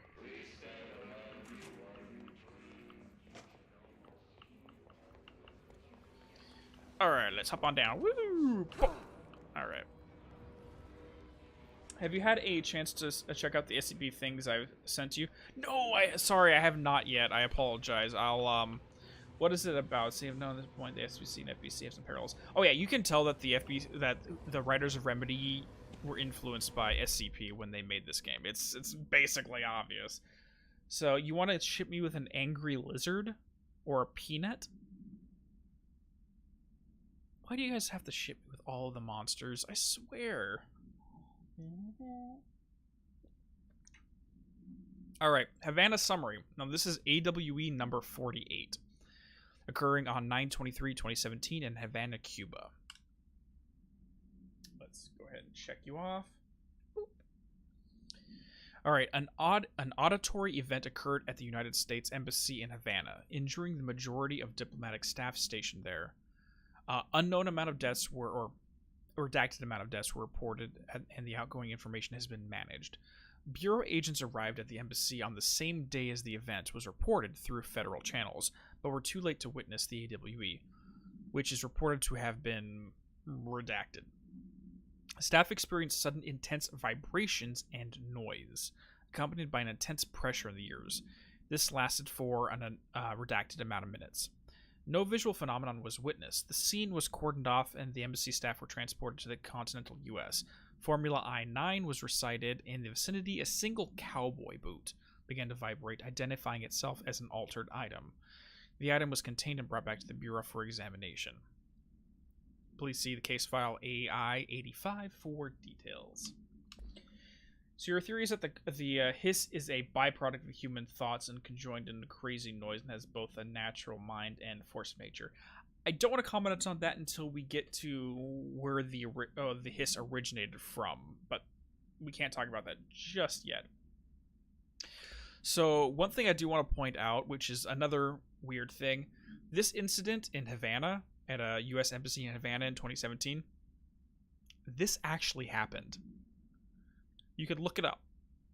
So if you Google search the Havana Syndrome, this event where you had auditory issues and there was inner ear damage, that actually occurred in 2017.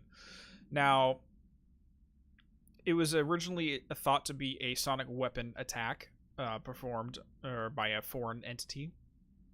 That being said, there's been some theories that the property in the embassy was fumigated previously for some kind of infestation, and that the lingering effects of the fumigation fumes is what caused this event. But the problem is, this actually occurred multiple times in the ensuing years. There's one that happened in what's the capital of Russia? Shit. Oh, crap. I don't know why I'm blanking. on this. Moscow. So this occurred out in Moscow, the same thing where they had the inner ear issues and the sonic thing, and they called it the Havana Syndrome was popping up in Moscow. And it's been a few other things. They still haven't figured out what's causing it. Thank you, Jacoba. Sorry, I don't know why I blanked right there. So this is the first of many, actually not the first, this is the second time that Control has kind of made reference to real-world weird shit, such as Sherman Ranch, Skinwalker Ranch. They mentioned that earlier. If we're going to bring up, let me see, where's the document? Research and records, no. Case files, no. Correspondence, Marshall, right here. So they talk about Sherman Ranch in this one. Again, that's referencing Skinwalker Ranch in southeast of Ballard, Utah, which is supposedly a UFO hotspot and supernatural hotspot.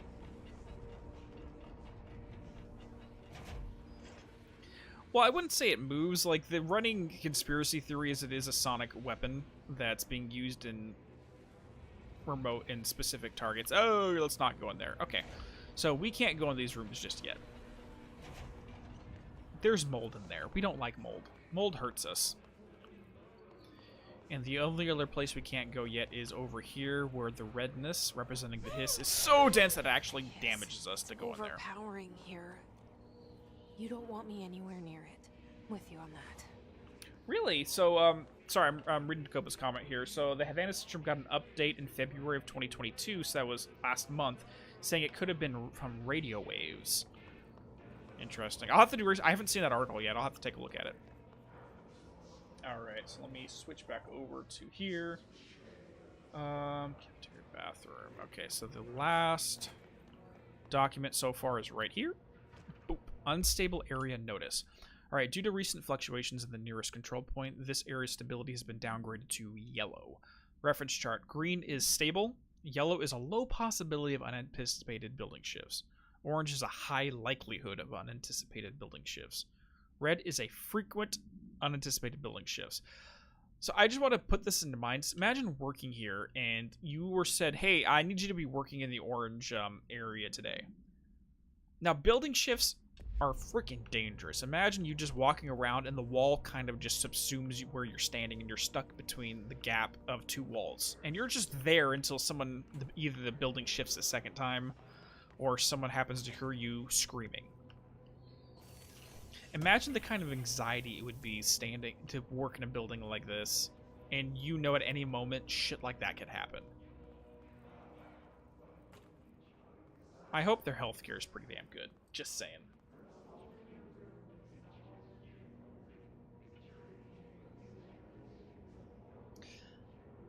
Yeah, Ati hasn't finished cleaning this mold just yet. Okay, so we're done with all the collectibles here. Let's go into Dead Letters department. Coincidentally enough, I just watched the episode of Millennium entitled Dead Letters 2 nights ago. Okay. Dead Letters. I had a dream, and I built the thing I saw in my dream. A machine that will contain God. But not the God you know or the ones anyone knows. A new God. This machine will be his body, his heart, and his mind. I made it just like the dream showed me. I used the motor from the refrigerator and the coils from my toaster, and the fans plus the timing belt from my car's engine, and the wheels from my son's skateboard. God can't move yet, but the dream said he would learn how on his own. This is just a beginner's body, like a baby's, but a machine instead. God only needs a place to start. If you want to interview me, please contact me at the address on the envelope. My phone does not work anymore. I had to use the dialing plate on God. Hey there, Jan. How you doing? It is an outstanding episode. I think you were telling me that's one of your favorite ones. And I 100% understand entirely why that... Because I think that storyline is so very relevant about people who feel like their existence goes completely unnoticed by society or the world in general, and you want, like, people want to be able to get to the end of life and say, other people knew I existed. I was here for a reason. That I had some kind of influence on this reality that I spent my lifetime in. And that's the general theme of the episode Dead Letters. Okay. Singing Fish. Mr. Governor, I called the police, but they never came to my house. I got a problem, and you gotta send folk to fix it. I got my wife one of them singing fishes on the walls. It's not a real fish. It sings when you hit a button. But it's got the devil in it. It flies around at night and sings devil songs. Says lots of cuss words. The devil got in my house because of the fish, and you gotta come handle it. My wife is real upset. When can you come? Sincerely, Dwayne Barr. And that is my absolute worst southern accent. I'm absolutely sorry about that one. So, this is the second Dead Letters right here. So, this one sounds like an actual altered item. Because let's be honest, those singing fish on the walls, that is an image, that an object in the collective unconscious that possibly could be a receptacle of these forces. Because it's a popular item. Now, the one with the machine god, I don't know if that's an actual altered item situation, or if something else causes it, or if the guy's just crazy. Just saying. I'm sorry, I can't do a southern accent like that just yet.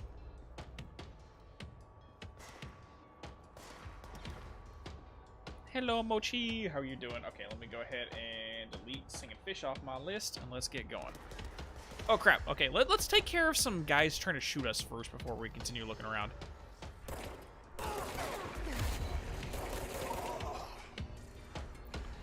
Where are you? There you are. Yep. Let's get some health. You can't see me over here. If you can't see me, you can't shoot me. Goodbye. It sounds like an SCP. It's possible that it's an SCP entirely. Alright.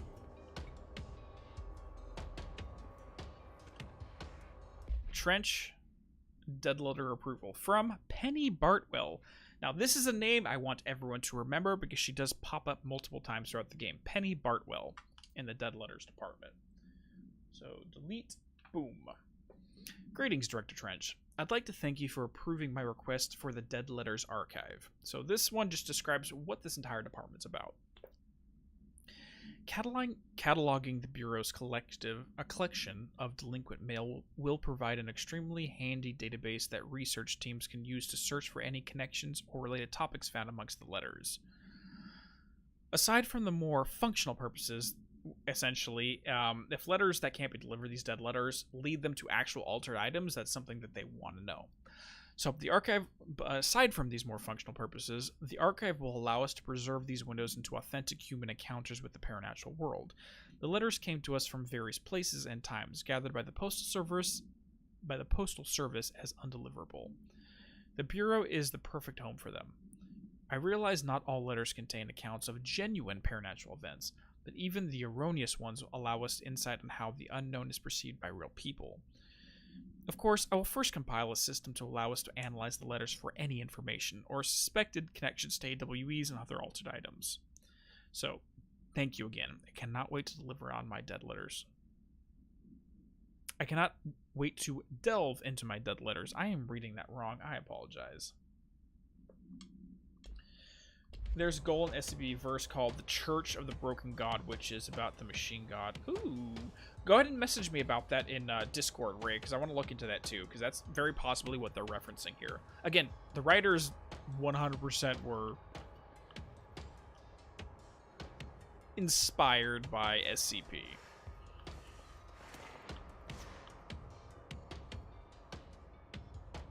Okay, those guys up there, that's where they're at. And I apologize if I'm not the best at reading at this moment. I'm having myself a 50-50 bar right now. And what that means is I'm having orange juice with, no one judge me for this, whipped cream flavored vodka. It is delicious. It tastes like a 50-50 bar.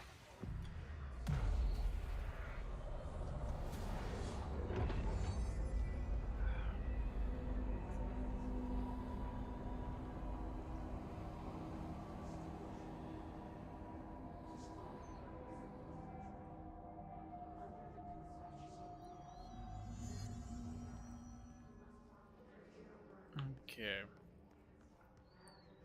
So just because we haven't looked at any of these yet, let's go ahead and pop our head around this. So these, I think, are going to be Remedy employees. This like, welcome to the new people in the oldest house. Lovely. Speak in moderate volume. No personal calls, no food or drinks in the bureau documents or the copy room. No using a photocopy or personal projects. Or the 3D printer or the bureau stationery. Okay. Wear access badges. No discussing confidential projects out loud. The one to finish the coffee pot will make the new one. Acoustic guitar for sale. Turns out it's pretty hard. If interested, see Greg in maintenance. There's actually a socks and ballerinas. Oh, socks and ballerinas. That actually is relevant, and we'll bring that up later. Oh, we got a Bureau book club. Nice. Delays caused by house shifts do not count towards overtime. That's horrible. That's horrible. Talk about the bureaucratic bullshit.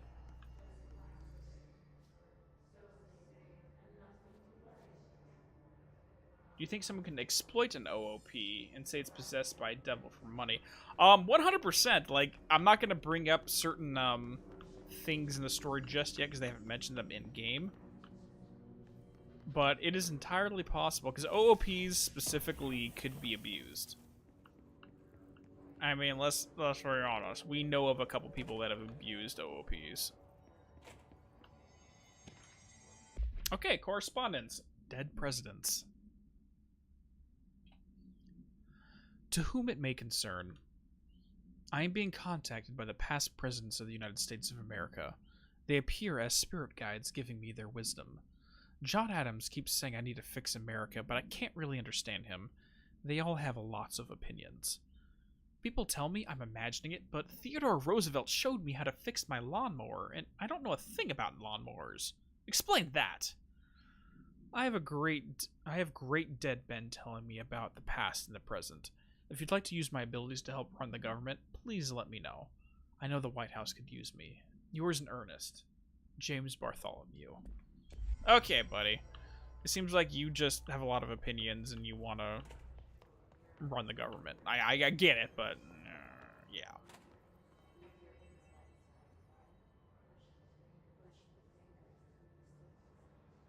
Well, I wouldn't say necessarily that OOPs are more powerful.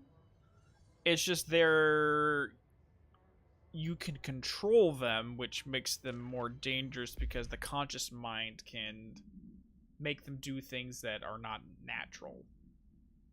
Again, we can't talk about them in more detail until we get the distinction between the two. Anyways. How do you ship me with OOPs? It's not an individual. It's not a person. It's just random events. It's like a fringe event. It doesn't make any sense. All right, Book Club Penny. Again, this is Penny Bartwell, the same lady who started the Dead Letters Archive. And remember, she started the Dead Letters Archive specifically because she wanted to study the how people experience the paranormal. Just keep that in the back of your head here. Hi, hello avid readers. The Bureau Book Bunch will convene at the usual spot in the corner of the table of cafeteria at 5 p.m. on Tuesday. Currently discussing Unless You by J.D. Brooks. Everyone should get their review to me by Monday before lunch so I can generate some conversation starters before the meeting. Happy reading, Penny Bartwell.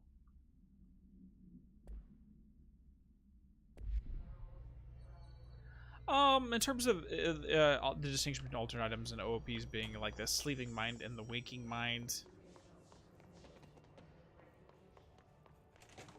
I think I understand what you're saying. It's like the similarity between unconscious action versus conscious action, which I think would be a more descriptive way of saying it. But I get what you're saying, kind of, sort of. How many more enemies do we got? Where are they at? Where are they at? Where are they at? Oh, they're up top. And if you're asking me why I'm walking back into the cafeteria, it's only because I wanted to do two things. Or one thing, I should say. You know what? You guys can just go away. Anyway, so over here, this is the table that the book bunch would meet at. Right here. So the book club would meet at this table to go over all their shit. Boom. Let's go. That's the only reason we wandered into here. My dude, we are already shipping you with a neck snapping statue. We'll ship you with everything. It's so true. Come on, can we just keep it easy and ship me with Emily and only Emily throughout this entire story? Please. And if anyone ever dares mention that you want to ship me with Underhill, I am not that much of a masochist. Alright, here we go. Just look at it. 8 inches wide and capable of... I'm actually glad it didn't do something there. For some reason, I don't remember, whenever you start those, don't immediately X out of them, because I've had an issue where it literally locks my game. It freezes my game, so I can't get out of it. Anyways, here we go. Just look at it. 8 inches wide and capable of storing a whopping 80 kilobytes. Stolen by our friends at the CIA, the disk held the launch codes to Soviet nukes. This is not the disk, of course, but one exactly like it. A perfect fusion of concepts vibrating in the Cold War era collective unconscious. A receptacle. It is a receptacle for dangerous energies to hone in on. And they did. We don't have the details, but when things started flying around the disk, it was transferred to us. It's an object of power. OOP. Oops. Oops. Oh, and it can launch things telekinetically through the air. To date, we've launched maybe 3 dozen pencils.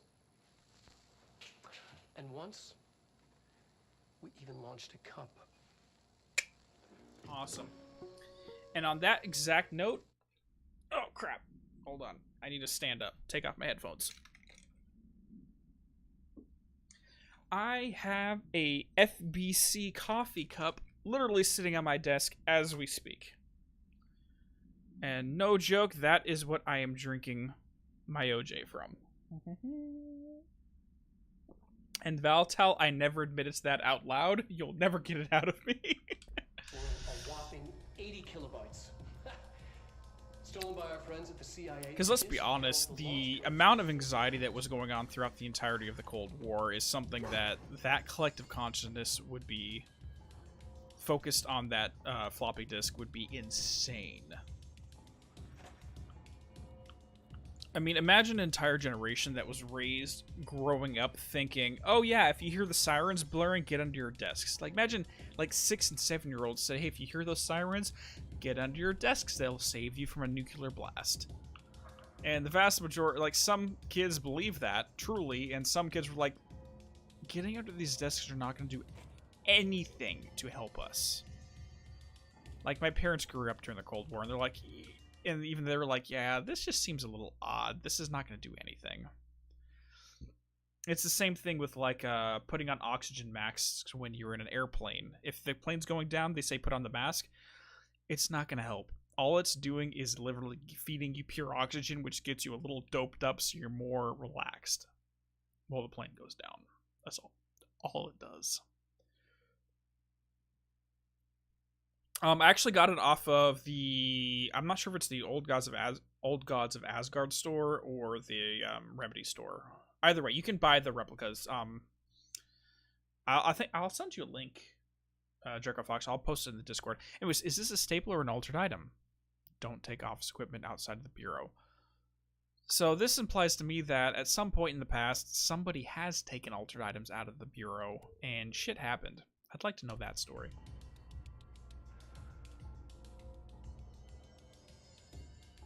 Exactly, Draco Fox. All those negative emotions and the fear, the anxiety, the existential dread that is associated with the Cold War is all directed to one object, that floppy disk. It's insane.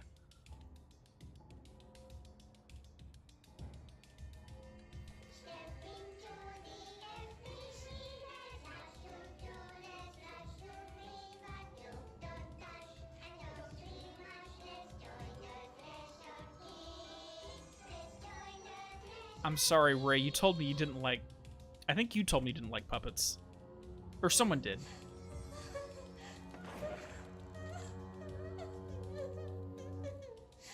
Hey, Meg! What's wrong? No, it's like...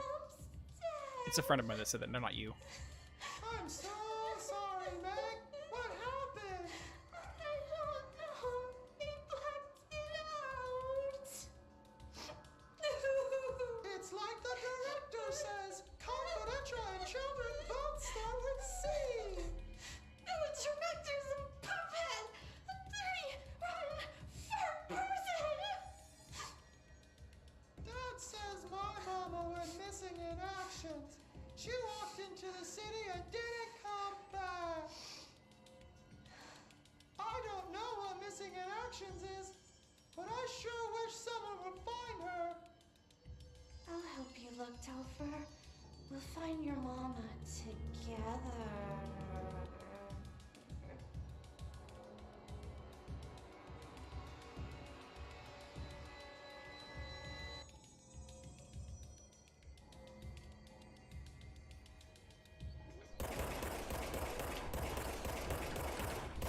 Nope, let's get the fuck out of here. Nope, none of that. Shit. Crap.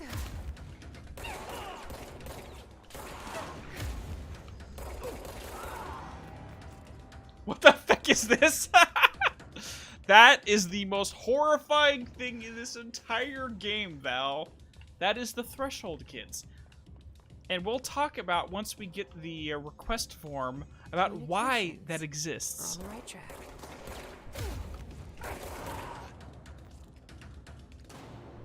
Oh my god, sorry. Right, so I did mention this to you when we were talking about anatomy in terms of the unintentional consequences of putting certain imagery in children's television or films that end up traumatizing us. We had a small conversation about that while we're talking about anatomy, and this is what I was referring to, just if you're curious. I was actually talking about this more specifically with my friend who is an amateur voice actress. I had dinner with her the other night, and regarding stuff for the channel, actually. She's going to help me out with some stuff for the channel, for the Gaming University primary stuff, and she's like, I hate fucking puppets, so I brought this up just to screw with her.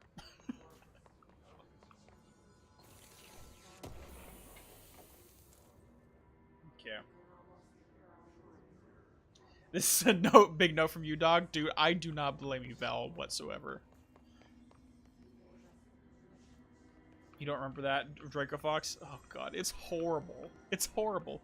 Alright, so I'm not going to walk over this section yet. I'm going to preface, pay attention here. Pay attention as soon as I cross this corner.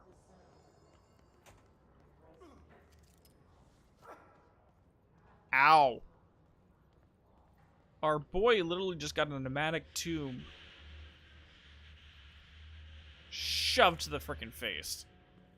At least I think it's a pneumatic tube. It's either that or a battery cylinder. One of the two. I think it's a pneumatic tube.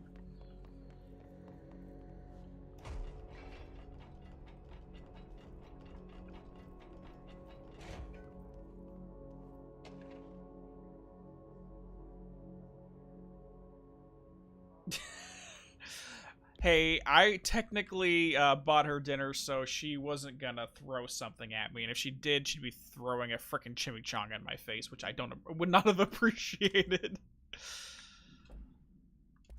Alright, so the book club by Samson.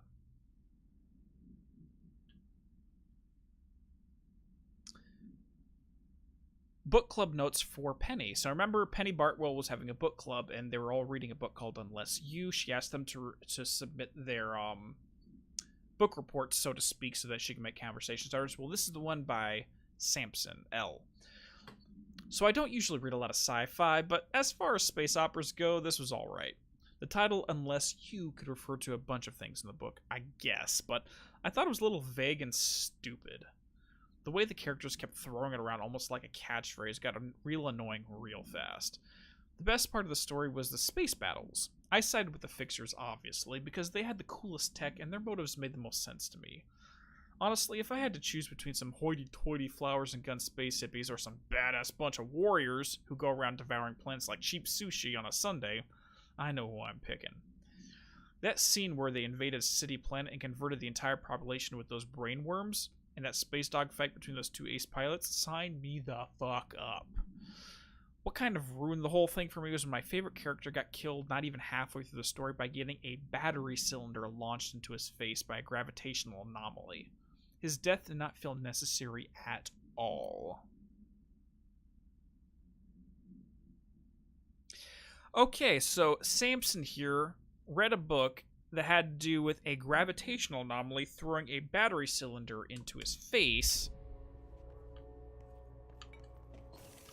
And literally, not 30 seconds ago, we watched this young man right here die because a pneumatic tube cylinder was chucked into his face by a freaking gravitational anomaly. Looks like the hiss have latched onto it. We need to cleanse it. And if I'm being a bit loud there, I apologize. So, essentially what I am saying is this right here is Samson, a member of the Penny Bartwell's book club. And the book he read predicted his death. Not exactly, but accurately enough that it's meaningful.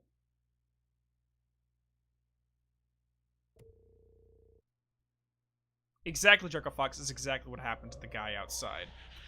And the other important thing to remember about this is they're talking about a group called the Fixers that would invade city planet, quote-unquote, by converting the entire population using the brain worms.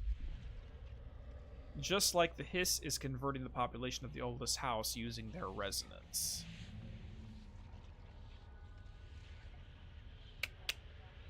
It's a prophecy. We're not going to talk about Alan Wake just yet, Isaac, but we'll mention it later. You said that right after I hit enter, exactly. Oh no, like, no worries, like, it's not really a spoiler, because we'll talk about Alan Wake, but I'd say let's wait until the AWE DLC before we bring Wake fully into this, or at least until we find documents related to him. But give me 2 seconds, because I need to do a quick bio break. I will be right back.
right. As far as I know, Ray is blind to the game. I don't know who else is blind to it, to be 100% honest.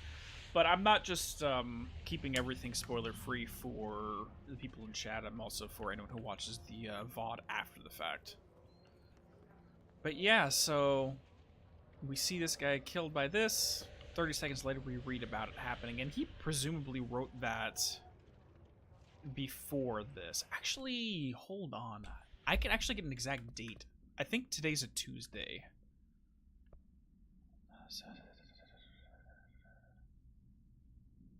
So we have an exact date for when Emily arrived, or I'm sorry, Jesse arrived at the oldest house. I think it's like October 19th or something. I think it's a Tuesday. And the collectibles specify that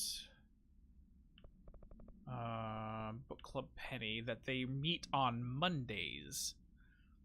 So it's possible that these book reports were submitted to her the previous Friday. Oh no, they meet on Tuesday, sorry. So she wanted to have the book reports delivered to her by Monday. So they read this book and wrote reports on it a couple days before, probably the weekend before Jesse arrived. It just gives us a little timeline. No, we're not watching that again. I don't really mind, but every time I swear you message has to be manually approved to show up. That's weird. That's odd to hope. I don't know why. Like, I think my, whatever the bot that discusses or goes over all the comments and tries to determine what's allowed and what's not, I think it's overly sensitive, to be 100% honest.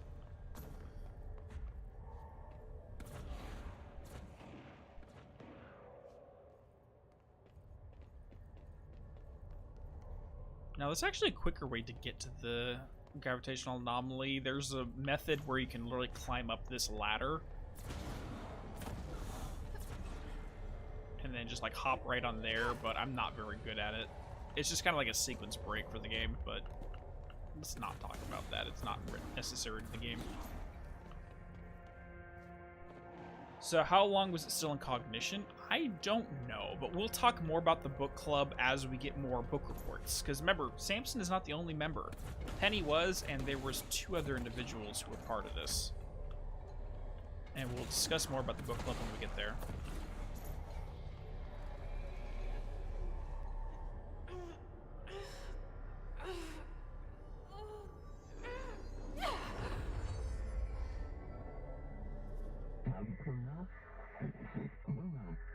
The floppy disk nuke can be bound to gain launch/telekinesis. Teach us to believe, director. It's harder to hear you when I'm here. It's like the channel's been changed. The board's in charge here. They're pyramids in the Bureau seal. Are they really the ones pulling the strings? I'm not their director. I'm no one's director. Well, according to their own dialogue, they feel that now that you're bound to the service weapon in our hands, that they control you. That's according to them. Anyways, you guys ready for some Jedi mind powers? Let's go! We are the best of Jedi Knights, 100%. Launch, align the cube/thingamajigs into the hole slot to advance. Score. Score! There we go.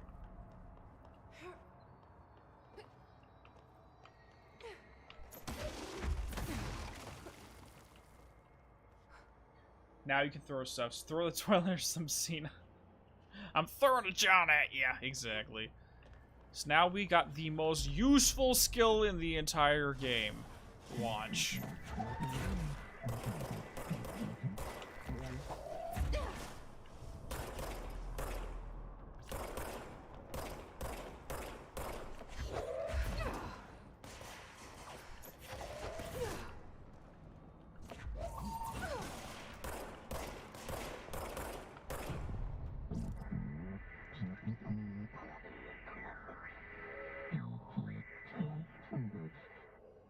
Stop/mute them because they are a noise, therefore you gotta mute them to kill them. quote unquote. So it looks like a black space from the LSD Dream Emulator. I actually did look at a few, like, some secrets from LSD Emulator the other day. The floppy disk is now bound / delivered. The Hiss antagonist is seeking our astral plane. There you are. You were gone. Cut off. I got it.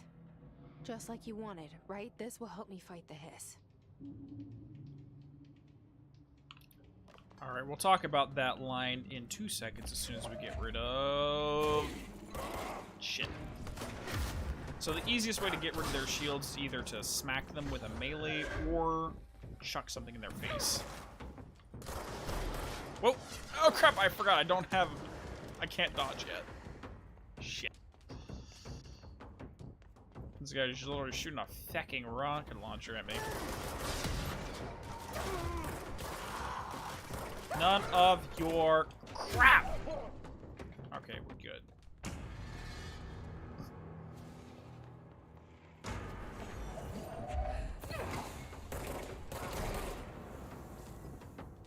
Alright, sorry about that. I didn't mean to shout.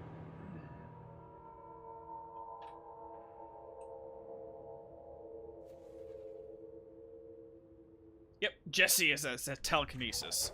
Absolutely. Hiya!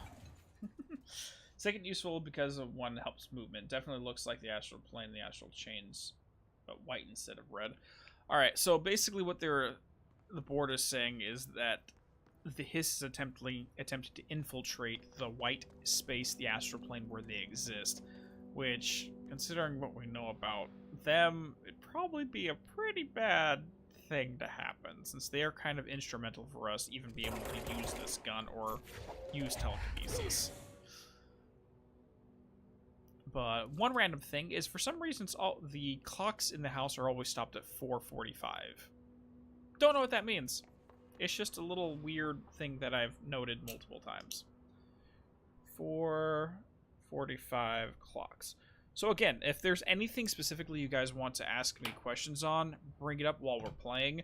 I'm keeping a log of anything that is an unanswered question in my notepad, so I want to bring it up if we don't know anything. Or if there's something specific we want to learn. Emily said that the hotline can be reached through the mailroom.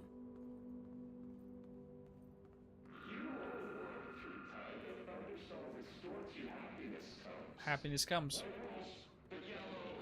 White pearls, but yellow and red in the eyes. Through a mirror, inverted is made right. Okay. Tomasi, the Willow AWE outcome. Delete. Okay, Willow AWE. Again, so this is one where we've had multiple times the Willow AWE has been mentioned before. It occurred in Alaska. So you know it says national news sites have begun publishing the story about the polar bear attack on the Alaskan town. That being said, we have... Hold on, where is it? Approved terminology. So right here. So while penning any notification of death related to the Willow AWE, we cannot use the word Alaska or scissors. So we can definitively say that this Willow AWE is in relation to, it happened in Alaska, and it has to do with those scissors.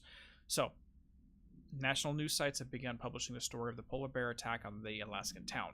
You all know I don't like to boast, but claiming that the family was killed by migrating polar bears desperate for food because their ecosystem is being ruined by global warming was a stroke of genius. Using current ecological concerns makes the public much less likely to question the narrative we give them. So, another AW behind us, and the public is none the wiser. Well done, everyone. It was a strong campaign and perfectly executed. This does not mean we cannot stop monitoring something and something and something for any off-message opinions, but let's look like we're in the clear. But it looks like we're in the clear. Probably they can't stop monitoring the internet and newspapers and random stuff. So, what we do know is that the Willow AWE was caused by a pair of scissors that would suck blood out of someone's neck based upon 2 punctures in the neck when it was stabbed into them, but they blamed it on polar bears mauling these bodies and exsanguinating them. Yeah, what's the question? Is clearly the astral plane is having floating rocks and sky-colored usual. Sorry, let me read that again. Why is it nearly all astral planes have floating rocks colored skies, usually red and blue, and now white? Are you talking about other depictions of the astral planes, Fox? Because in this one, it's specifically just white with a little bit of stones you can wander around. There's actually a hypothesis that I've had before. I have never tested it. That, hold on. The service weapon is somewhat made out of a similar material as those blocks that we walk on in the astral plane, because they're malleable and can change form. But again, that's not proven. It's just a hypothesis that can't be tested as of right now. But I'm wondering if the same material in the astral plane that's malleable and can move around is the same that makes up the service weapon. It's just a little idea of mine. Anyways, floppy disk must be contained in a cell with no other loose materials, because again, if there's loose materials, it may start flying around the place.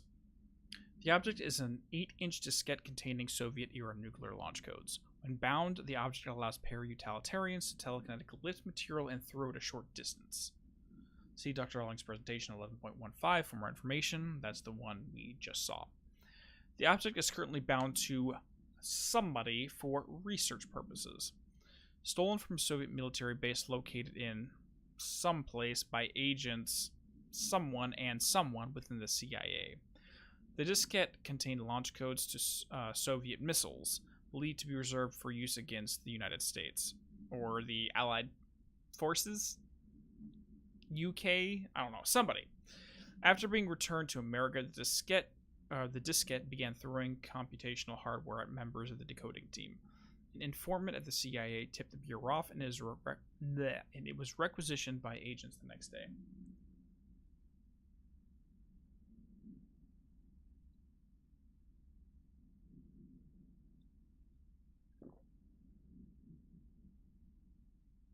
Don't worry, Val. I'll make sure to brush my teeth after drinking all that OJ. Mostly because it's super acidic. Orange juice is really is very high or low on the pH scale, so it's very acidic, kind of like vinegar. So you always want to brush your teeth afterwards, otherwise it can start eroding the enamel. The more you know. Take care of your teeth, people.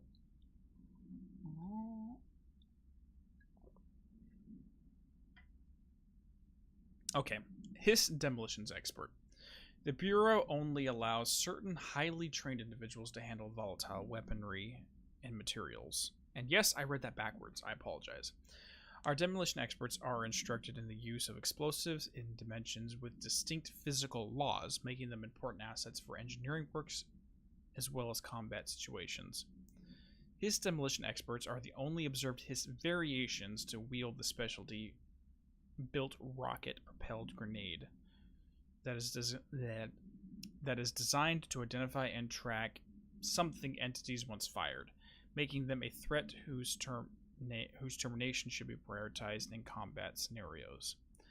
I find it remarkable that the Hiss restrict usage of this weapon to the Bureau personnel who trained specifically for its use. What does this tell us about its behavior? Could it not pass along new information to corrupted entities? Still too many unknowns.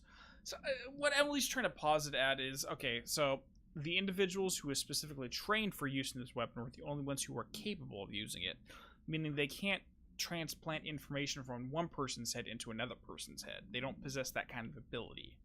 They can only make use of what's in someone's head already and manipulate them to using those talents. You just lost a tooth, SJ? What did you do? Like, God, the last time I had an issue with one of my teeth, I was... Okay, maybe not the last time, but the most specific time was when I broke one of my teeth in half. Literally, one of my front teeth is half fake, but that's besides the point. Yeah, Jackerfox, dreams of losing your teeth is a very common one. That happens to basically everybody, as far as I know.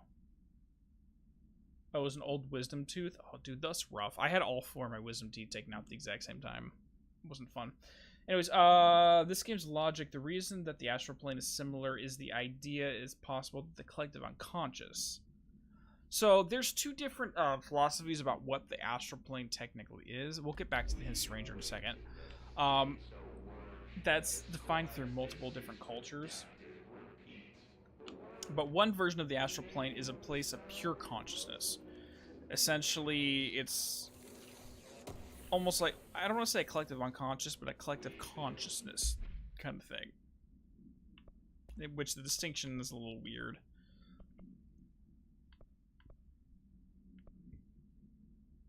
Let's go with energy recovery right now.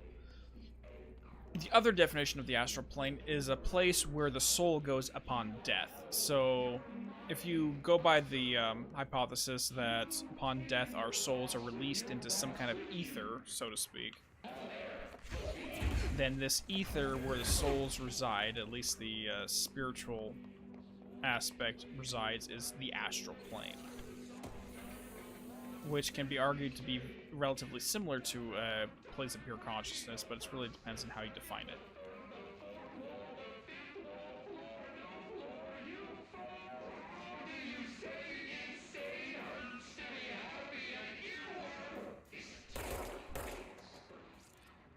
Cut yo shit! I don't want to hear your shenanigans anymore. You know what? Just get out of here. Get out of here. I don't want to hear you anymore. Go away. For you, it means you're unhappy with something in your life. Honestly, when it comes to dream analysis, your emotions about what's happening is half the story. It's not just the symbols about what happens in your dream, but it's how you feel about what's happening in your dream. That's usually more relevant than the symbols themselves. Alright, let's go ahead and read the other one real quick. His Rangers. The Rangers are the Bureau's well-trained and well-armed expeditionary forces. Their Hiss corrupted counterparts are equally formidable. Prior to corruption, Rangers were trained to use a variety of weapons in order to face any threat found during AWE response or threshold exploration, including some machine guns, assault rifles, and automatic shotguns. His Rangers utilize these weapons as well as advanced tactics taught by Bureau instructors. Some are additionally outfitted with Bureau-made body armor. His Rangers have no observed paranatural abilities beyond some being protected by shielding of dense Hiss resonance, capable of stopping bullets. Considering the advanced training the Hiss Rangers are capable of applying to their situation, it is feasible to consider the human mind still remains intact to some degree. Or is the Hiss able to tap into this combat training to utilize it? Further observation is required. Now, based upon my understanding for stuff at the end of the game, I would say that the human mind still remains to be intact to some degree. I'll go with her, Emily's former opinion on this matter. The person is not extinguished when the Hiss corrupts them, which is a pretty fucking horrible thought, to quote our security officer we meet later on.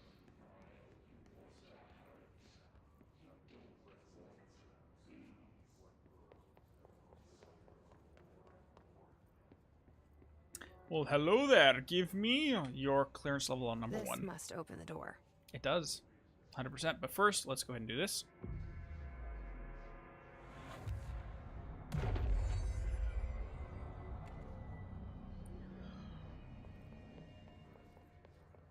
Okay, before we head through this door, though,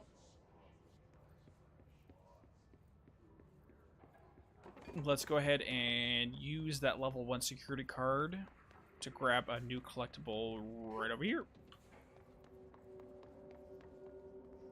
You had a dream with dancing teeth? I have no idea, dude. My opinion on dream analysis is that it's better suited for the person who's dreaming to analyze their dreams than someone who doesn't know them very well. Because the symbols we keep in our unconscious mind are unique to us. So, like, the example I used in one of my videos is that when one individual looks at a sword, for example, they may see someone as an aggressor, someone who's coming to you, someone that's about to raid your town. Or they can see the symbol of the sword as something that is defensive, something that I have a knight that's here defending me, so to speak. And if you dream of a sword symbol, for example, in a dream, your personal opinion about what the symbol means plays a role in how that dream should be interpreted. So it's really up to you how to interpret things.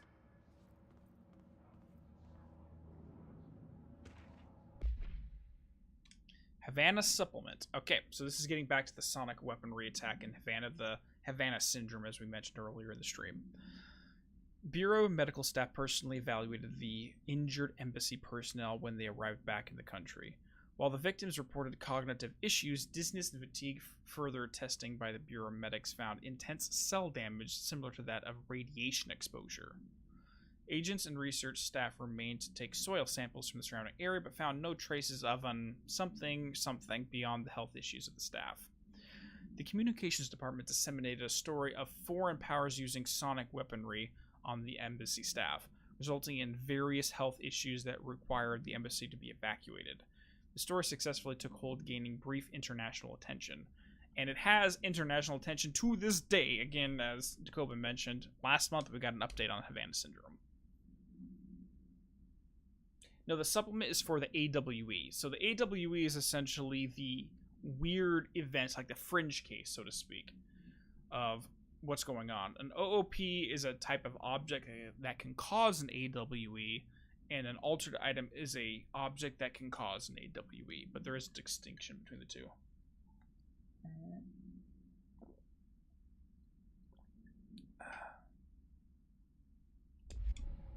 Okay, so we got that one. Boom. Alright, so we only got a few more collectibles in the air before we're done here. Boop.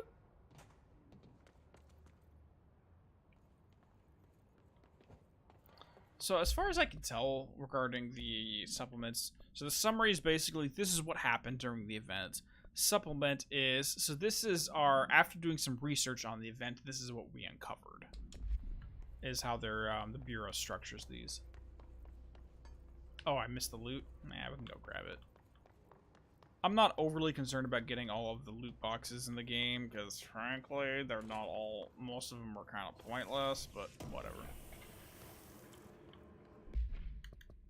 Let's see what we got.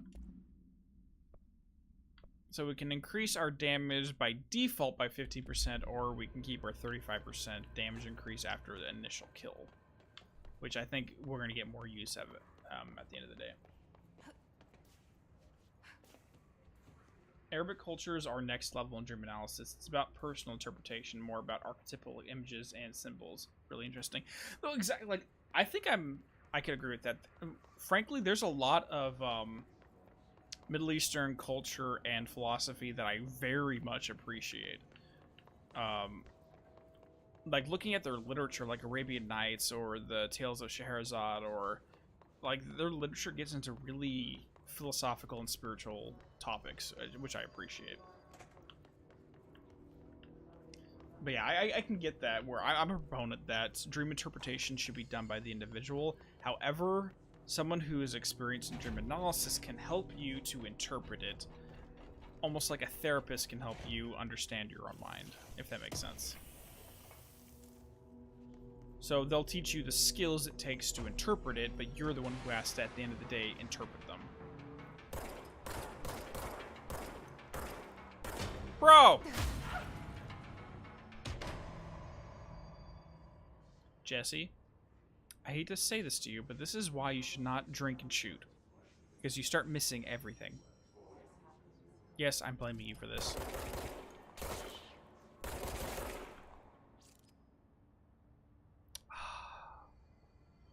Peace and quiet. Basically, if a dream I have has lots of moving or sentient entities or an overall positive atmosphere, identifies as a dynamic upper dream. Maybe in Discord clarify that for me, because I've never heard the difference between upper and lower dream. So you'll need to explain that to me. You're listening to America Overnight, mystifying the airwaves for more than 29 years. Thank you for staying up with us. Ghosts. We've had many callers over the years tell us of hauntings, voices, and other phantasmagorical phenomena. Today, friend of the show, Dr. Quincy Reagan, tells his story. Quincy, thanks. This is something I experienced recently while staying at the Chili Pines Motel in Macon for last year's SuspiciaCon. I was in room 47. The night manager, an avid listener of the program, insisted I take this particular room. Now, The manager explained that years back, the body of a man was discovered under the bed, inside that wooden border that motel beds tend to have. And the body had been there a week, he said. Guests had stayed there, sleeping with the corpse a foot below them. They only found the body when housekeepers complained about the smell. Hauntings have been reported in room 47 ever since. I happily took the room. I fell asleep pretty quick, checking under the bed first, of course. No ghosts visited me, no chilly spots or flickering lights.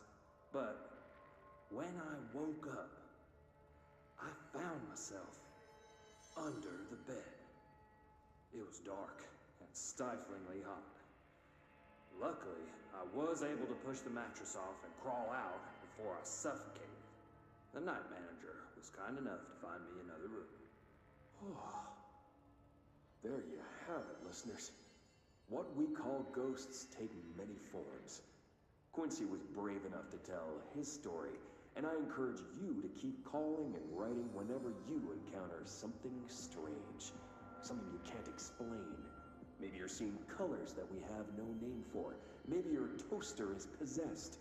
Remember, dear listeners, when no one else believes you, we do. America Overnight, we'll be right back. Yes, this is basically coast to coast radio right here. Now, I have no evidence. Well, I'd say I do have evidence, but I don't have any confirmation on this. But I honestly feel like the host for America Overnight and Dr. Quincy Reagan, it's the same person. Like, he's just putting on a voice.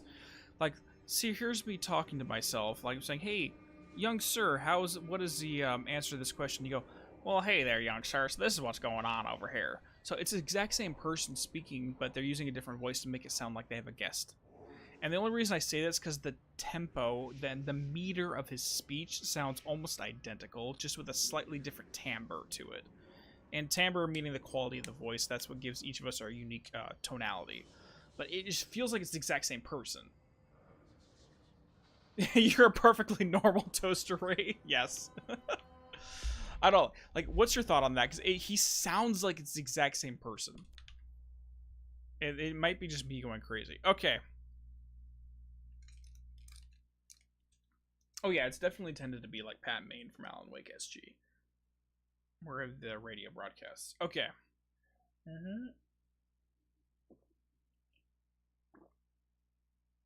Personally, Tao, I don't think there was an actual event where there was a mattress that made him teleport under the bed. I think this was literally just a random event intended to make people go, oh my god, this is real shit. So I'm going to call in and report my personal experiences. And that's the point. Anyways, so this right here might be one of the most important backstory whiteboards of the entire game. So let me go ahead and try to read all of this. I just drank some water to go ahead and clear my throat. Okay. Somewhere along the line, things went weird. No one was sure how this happened, whether it was something caused by someone or something caused by someone or something, or if it just happened by itself.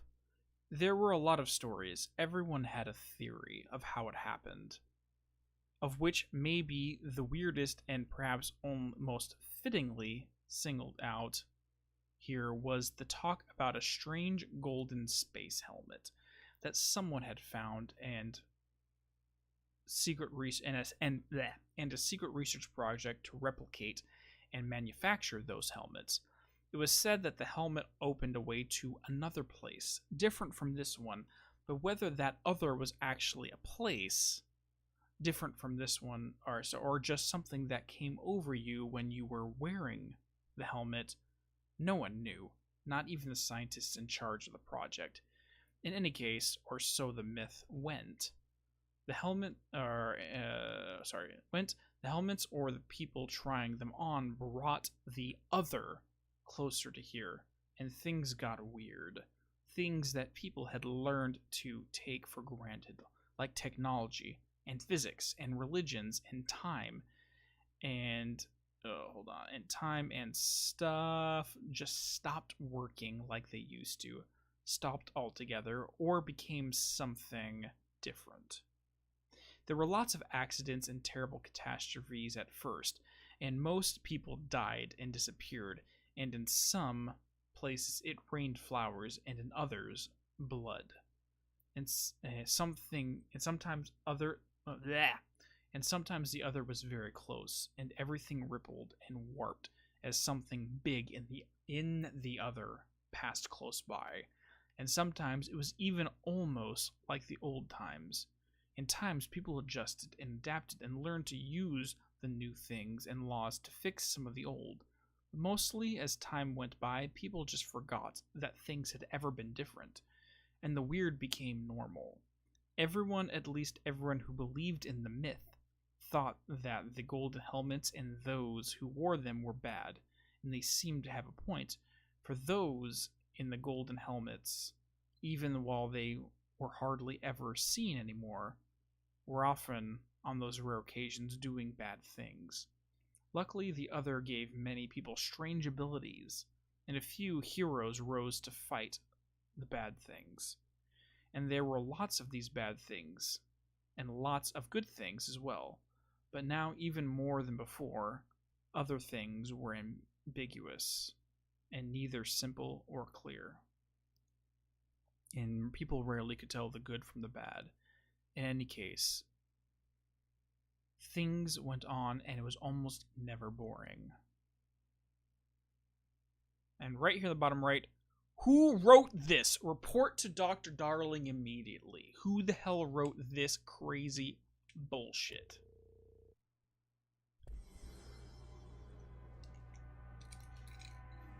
Now, I have an entire video dedicated to what the hell this whiteboard is about.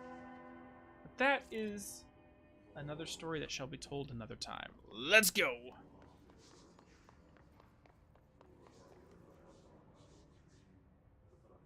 You wrote this, Takoba? What the hell?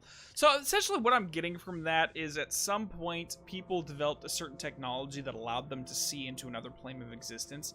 But because people saw into that plane of existence, it allowed things from that other reality to look inwards, and that was the moment that this entire cosmic reality that is the control universe started to go fucking wacko.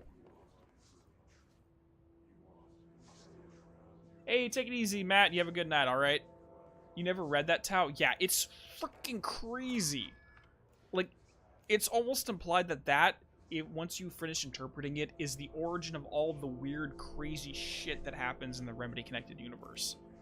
It was because of the golden space helmet.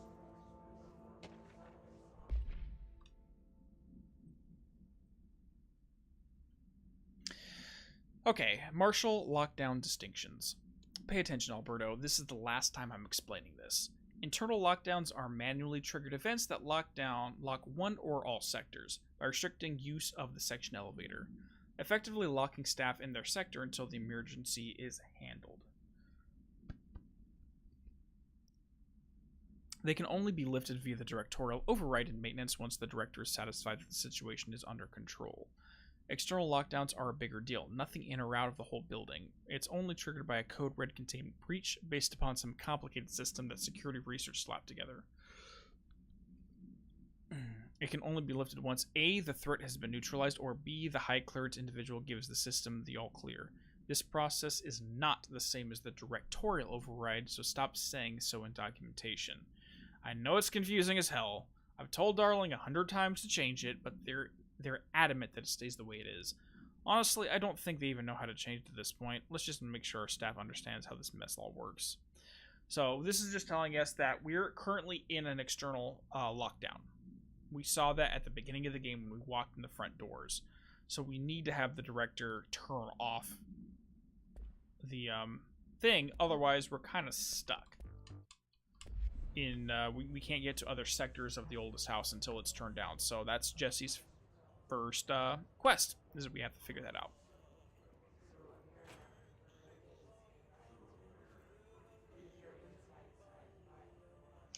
We don't know what this golden helmet may be. It might be a parable, for example. Okay.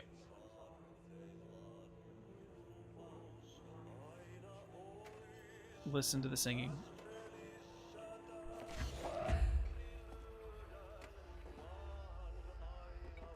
That's the same song that the janitor was singing at the start of the game.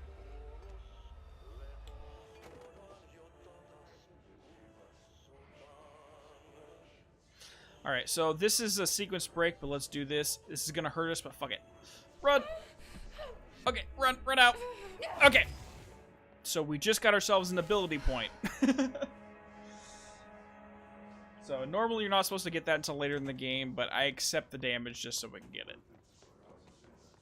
Right now.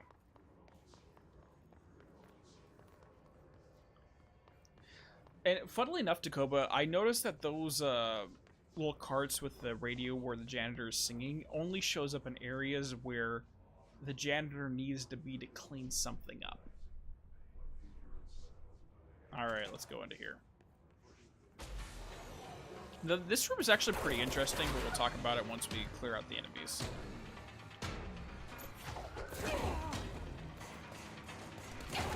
Ow!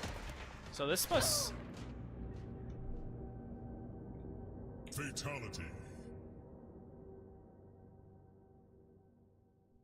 This is what I get for starting that fight with next to no health.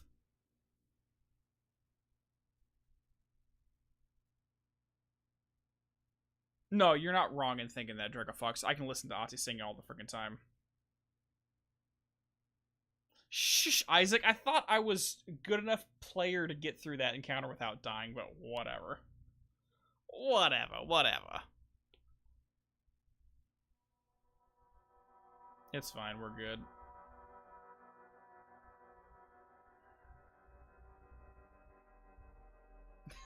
Yes, exactly, Isaac. We do officially have a soundboard now with a few random sound effects, which I'll play more of as the situation demands.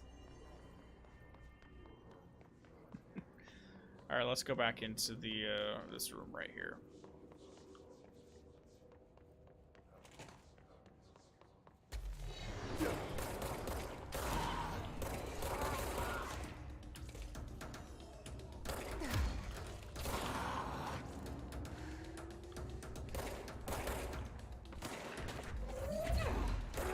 Shit.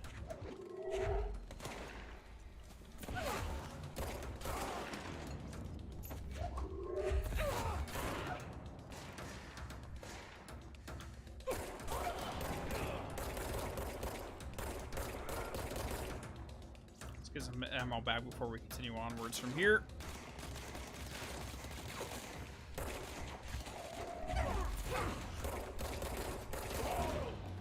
Is that it? Or we got more? That's it. We're good. You're supposed to spend the points and heal, I guess. Technically, I could have ran down to the control point and healed up, but I didn't. Yeah, thank you. I do have a handicap, but I'm good, but not that good, apparently. It's all good. Data breach.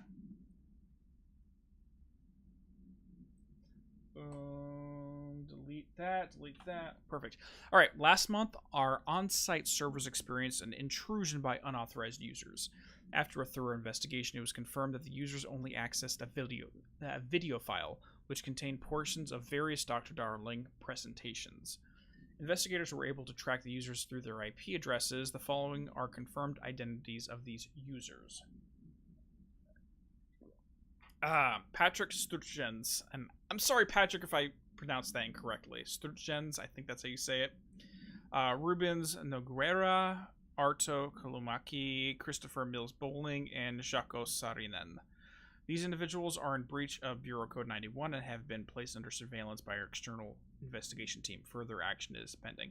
Alright, for anyone who's confused about this, before Control was released, there's actually an ARG, an altered reality puzzle game that was kind of released online by Remedy, and it was basically a set of challenges. Like, I don't know exactly what went into it, but if you solved everything, you got access to a video file of Dr. Darling of his presentations. This is a real world thing, and the top 5 people, the first 5 people in the world to solve these are named here in the document as the ones who hacked the FBC and got access to it. Now, Patrick here at the top, Gens, I think I'm saying that right, he runs the Pain Reactor website. So if you want to go check out the work he does, go check out painreactor.com. He follows a lot of Remedy work.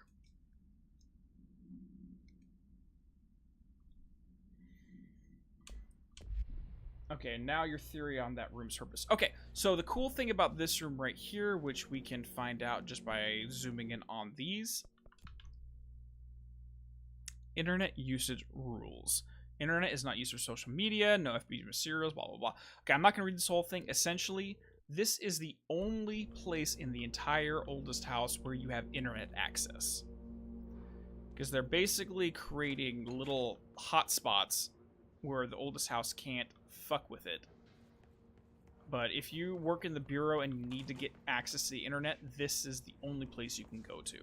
And it's very heavily regulated and observed. Just saying. Which I think is really cool. It's just an interesting bit of lore building that they don't really... Unless you read this sign right here, you don't really get what this is for. Yep. Okay, so real quick, before we do anything else, I'm going to sequence break this game again.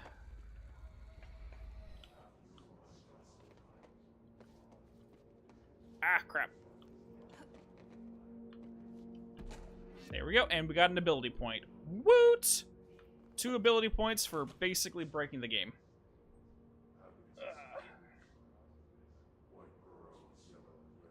I think it might be Dutch. I've never asked him how to pronounce his name. I've talked to Patrick before. The gentleman mentioned in that document. I think I wrote an article for his website way back in the day, right after I released the Ati video for the channel. So like 2 years ago, I wrote an article for Pain Reactor, and it should be up on the website still if anyone's curious to go read it. But he's also a moderator for the Control Discord. Anyways, let's go ahead and get into the mailroom. Yep.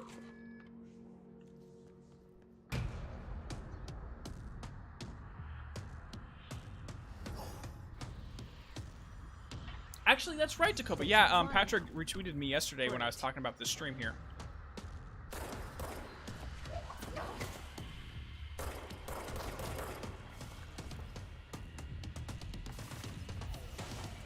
And I apologize for any players. I am going to make this fight seem way easier than it should.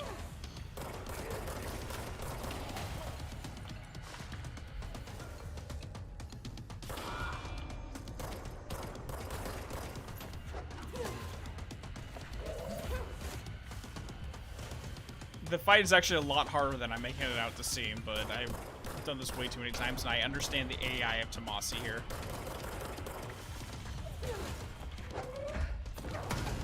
Done.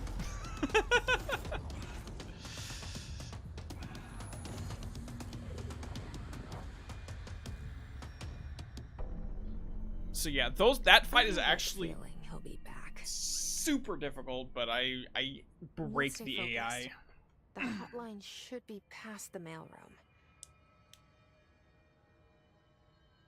Do you think there's an importance to the almost tesseract shape of the internet cubes?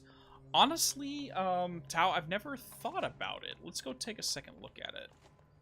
Because I know that's how you're supposed to represent tesseracts, aka 4-dimensional cubes, for any of those who don't know what that is. Or think it only has to do with Marvel movies. But a tesseract is essentially described as a 4-dimensional cube. That's why you have a cube from the exterior and then a smaller cube inside of it. I don't know. Honestly, I can't say one way or another, Tao, but let me write that down. Internet room. Tesseract. Yeah, I'll write that down real quick. It's because you know what you're doing and not new players. Like, it really comes down to is the hiss elevated enemy type. The reason why you just got the launch ability and you throw it at it, you're used to being able to one-hit KO things at this point. Now, hiss elevated will dodge them all the time. So most new players will go, well, you can't throw at them. That's not true. Technically, his elevated have one dodge in them, and then they have a buffer period where they can't dodge a throw attack again. So what you do is you shoot at them until they dodge, and then you throw at them because then they can't avoid it. And that's the simple way of dealing with these guys.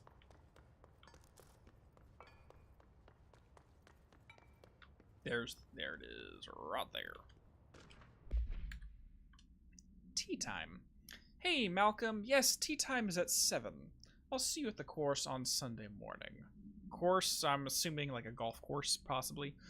By the way, have you heard about this Tennyson report? Apparently, there's a bunch of copies drifting around the office. Trench is looking to get his hands on any information about who wrote it. You wouldn't happen to have heard anything about that, would you? See you Sunday, Jim. The Tennyson report, you say?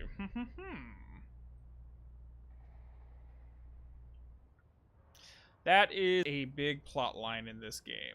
Maybe not big, but it's a big subplot, I should say. Okay, now we have access to this room. We're good. And we'll talk more about that later as we go.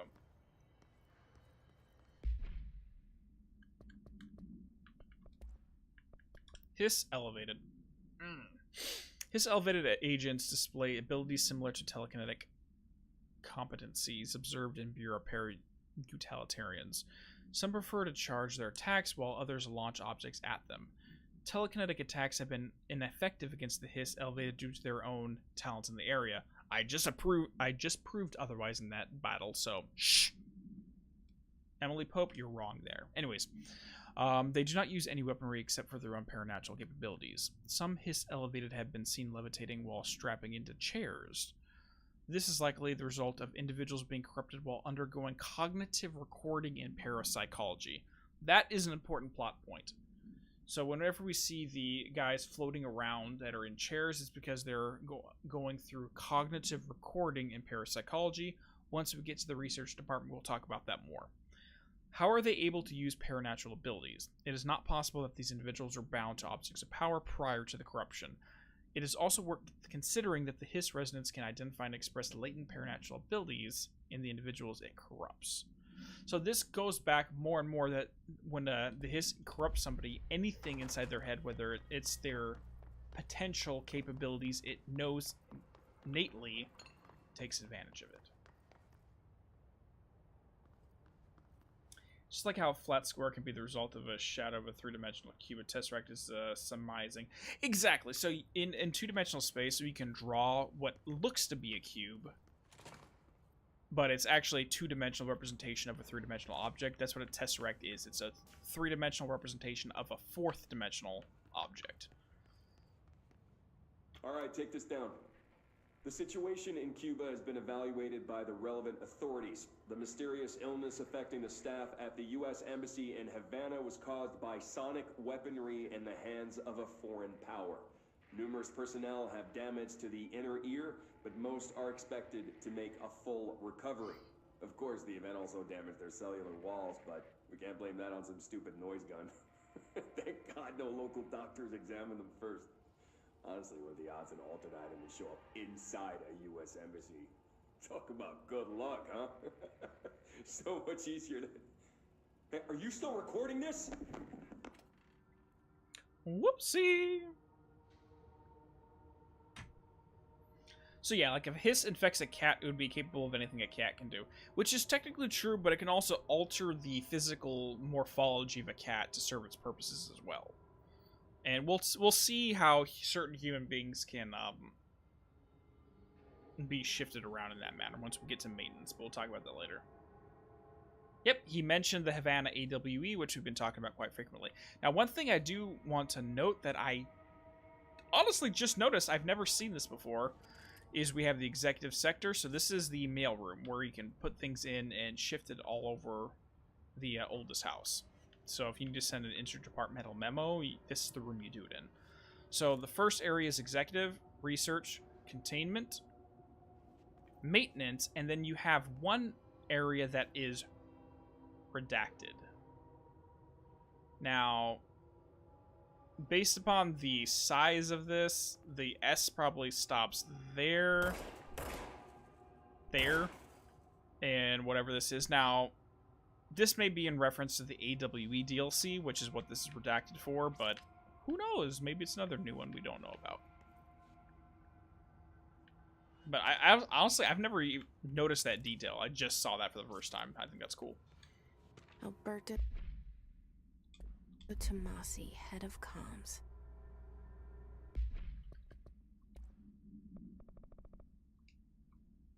So that is Tomasi right there, issued on the 2016, August 21st, and expires in 2019, so it's about to expire. This got him.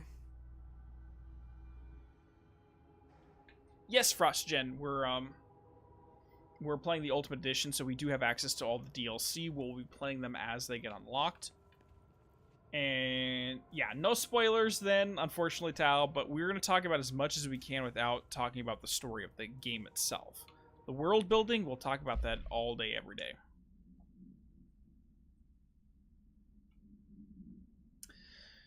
Butte AWE, which is number 17. Now, the gap between the Butte and the Havana AWE is huge because Butte, or the Havana, is the 48th investigated AWE by the Bureau. Butte is the 17th. So we have, what, 31 AWEs between the two. So huge gap there. And this was in 1992. So between when the Bureau was first incepted to 1992, they had 17. And between, 2017. So in that 25-year time span, they had a 31 individual AWEs. Sorry, just wanted to point that out. A spate of disappearances was traced to a home in the city of Butte where Bureau agents discovered a translocated light switch cord. Bureau agents arrived at the house of a local celebrity located at redacted address, which has been connected to a total of redacted disappearances in the area. Agents found no one inside. While searching a closet, an agent pulled the light switch cord and disappeared from view. Another agent was selected to pull the cord in order to replicate the event. Imagine being that guy. We were like, oh yeah, that your coworker, yeah, he just vanished into thin air by pulling that. Go do it again and see what happens. Well, fuck you, Tim. Shit. I'm not doing that shit. Anyways. He disappeared as well. Both agents were discovered at the oldest house, redacted days later, found in a sealed room by rangers exploring a new section of the house. The light switch cord in the Butte home's closet disappeared during the incident. That would suck. Sorry to tell you this, but there is a cool side quest that was not included in the Ultimate Edition. I won't tell you, but the only way to do it is a season pass that I think got removed. Actually, that side quest, if it's what I'm thinking of, I think it's the Dr. Takui stuff, and it's only for the PS4. Which I do have... The hotline can't be far now. I do have video recordings of that event, so what I'm planning to do is when we get there, I'm going to show my MP4 files of that situation so everyone can check it out. Yeah, I'm with you, Fox. I would not do this shit if anyone paid me for it. I'm like, yeah, I'm not touching that crap, bro.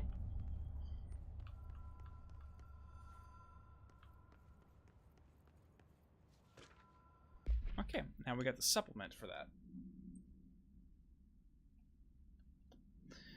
Okay, according to their testimony, the agents has been transported from the Butte home to a roadside motel named the Ocean View Motel and Casino. Discovered at a roomkeeper performing ritual. See file on Motel 01, or MOT-01. The key opened a door marked with an inverted black pyramid, which they only learned after a lengthy period of trial and error. After pulling another motel cord from inside the room, they were transported to the oldest house. The disappearances of the home's owners and the other locals of Butte have been attributed to the light switch cord. The Ocean View Motel is now known to have many doors and pathways. Since the occurrence, identical light switch cords to the one found in the Butte home have begun appearing throughout the oldest house. At the time of writing, redacted light cords have been found in the oldest house, located in the redacted and redacted sectors. These all access the Ocean View Motel, though exactly how these are linked though how exactly this link operates is unknown, but initial hypotheses centered on the Butte AWE as a redacted.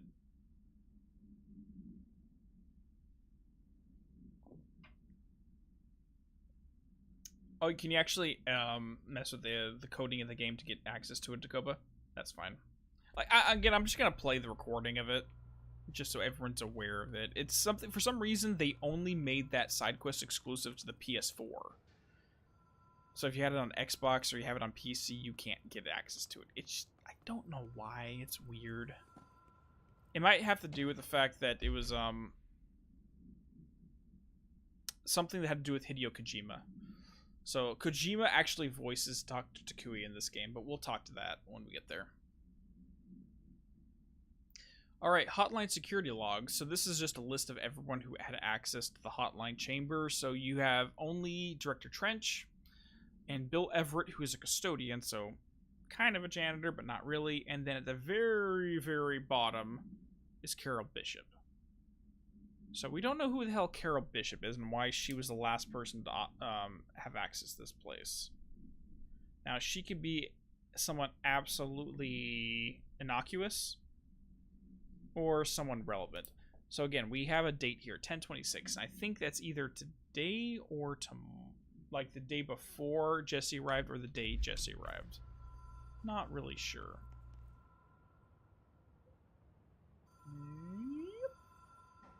Boom. Okay, I'm just deleting all the stuff on my collectibles log. Let's go.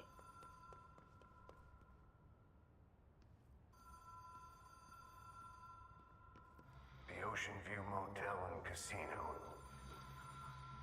Dream logic. The light switch cord. The door marked with the black pyramid.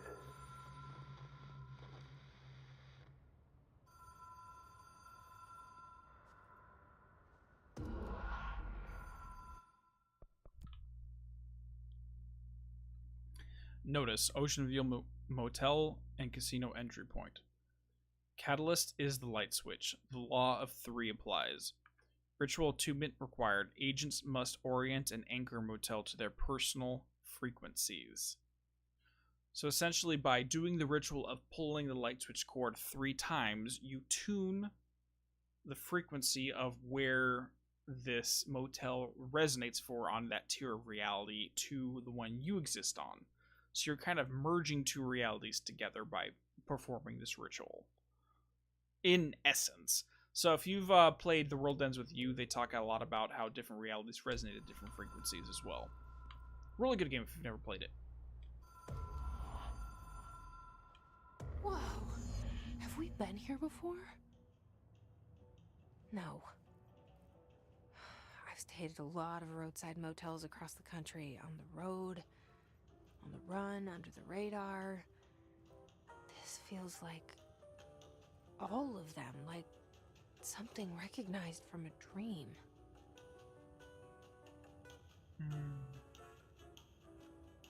I love it. It's such a cozy place. I love this. Texas, Sierra Medica. Lassen Volcanic National Park.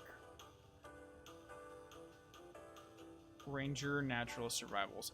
So let me hold on. I need to look this up because I did some research on Lassen National Park. Give me a second.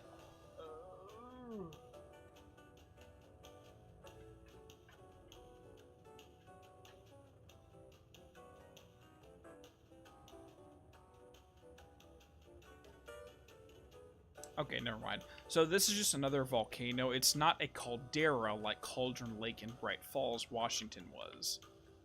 It's just interesting that we have another one of these here. So these posters do change pretty much every time we come here, and these ones are all like American tourist points.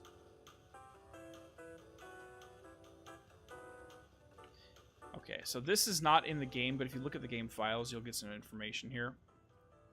So we do have 6 doors. One is this weird, odd symbol with the partial circle with the C and the line. This is labeled in the game files of Control as Control 2. So this symbol, this door has to do with the sequel to this game. This one with the spiral is labeled as Alan Wake. The Black Pyramid, which that's the only one that Bureau agents have been able to access as detailed in the Butte AWE research files. You have the White Pyramid, which is upright white versus inverted black. You have this one right here, which is called Doors in the game files, and this one right here, which is referred to as Vanguard. Now, most likely this directly references Project Vanguard, which is a game being produced by Remedy currently, and from what I've seen, it's a 4-player PvE squad game that is possibly a prequel to Control. But I'm not 100% on that yet, because I'm only looking at the screenshots and the wallpaper that they released so far. Hello? Anyone here?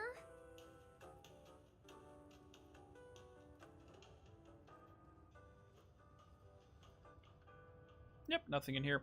Now, if anyone's curious, I'm pretty sure this entire Ocean View Motel area is based upon a TV show on the Sci-Fi Channel called The Lost Room. And the basic idea of The Lost Room is it had to do with a bunch of random objects that had mystical powers that you could control. Again, right out of control. And it had to, one of the objects was a key that when you put it into any door, you literally walk up to any door in the street, open it, and you would walk into a motel room. And this motel room could not be accessed by anyone unless you had the key.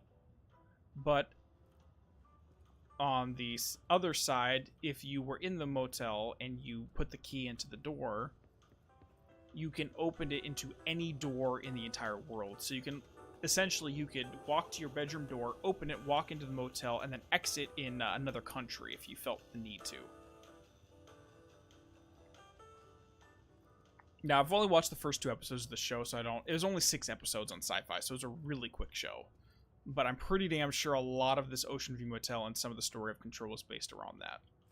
The key has a black pyramid on it.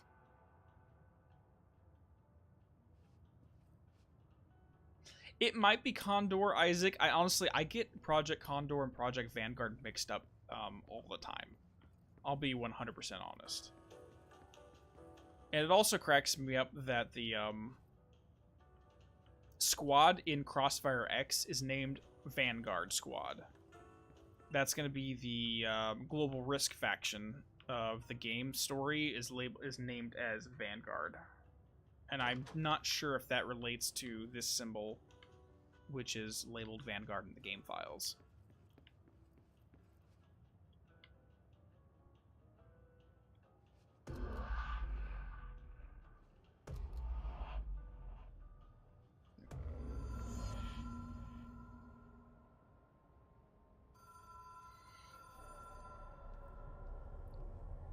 Now, the reason why the Ocean View causes this platform to arrive is never specifically explained, but my personal opinion on it is that you're basically tuning reality to create a construct that you need at this time. So when one version of the multiverse, this is not here, which is what Jesse walked in on, and then in one version, this is here. So through the use of the Ocean View Motel, she tuned reality to create this bridge. Because one version of reality did have it. I don't know. That could be me blowing hot air, but that's just my hypothesis on it.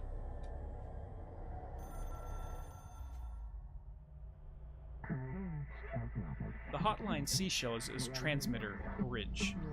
Directors can call the board long distance.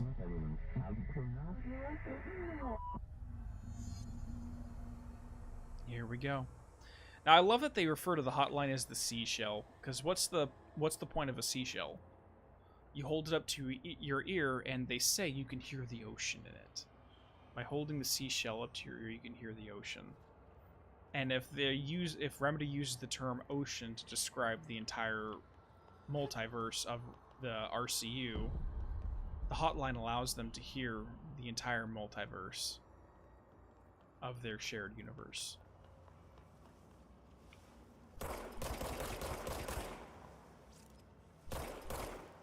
Bro, come on, over here. Okay, let's just run past these guys. Woo! Woo!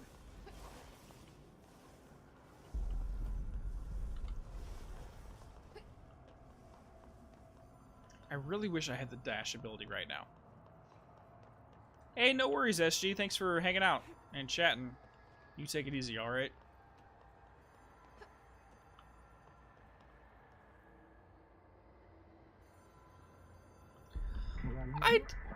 Well done / dial director. You can contact us past selves in the hotline collectibles menu. Expect compulsive weekly calls. Okay, that line is very unknown to me. Is the past selves.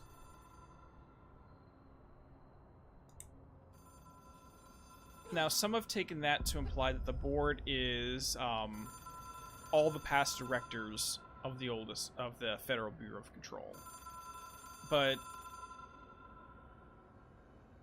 based upon stuff we learned in the Foundation, that seems odd to me, because there'd only be 2 other individuals.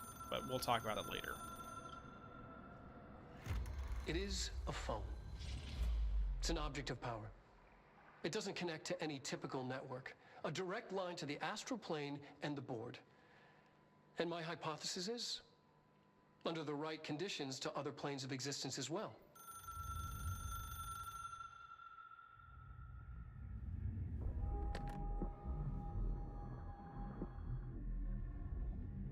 A director needs a team.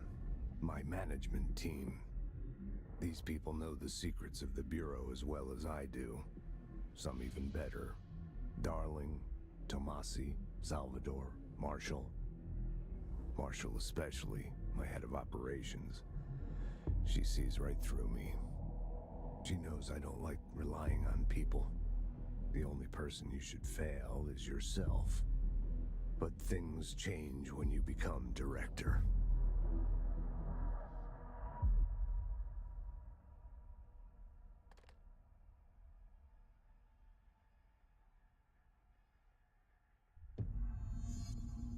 I have it. The hotline. I can reach Trench. Well, listen to him. He feels more like an echo. An echo with important info. I need to get back to Emily. People react strongly when I tell them about you. Is it too soon to tell Emily? She might be able to help. So, I may be wrong in this, but I think this carpet here reminds me of the maze that's later on in the story.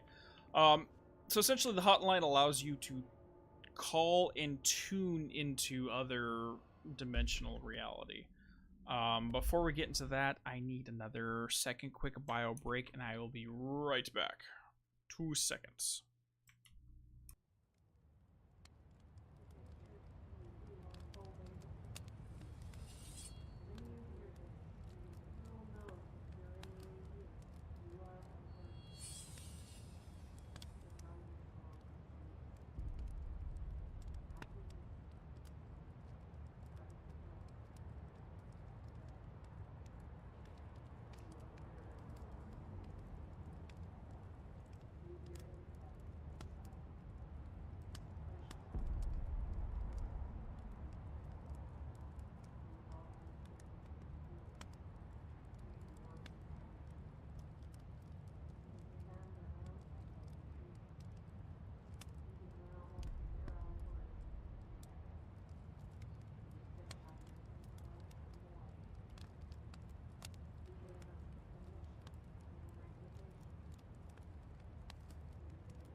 Okay, we are back. Where did that controller go?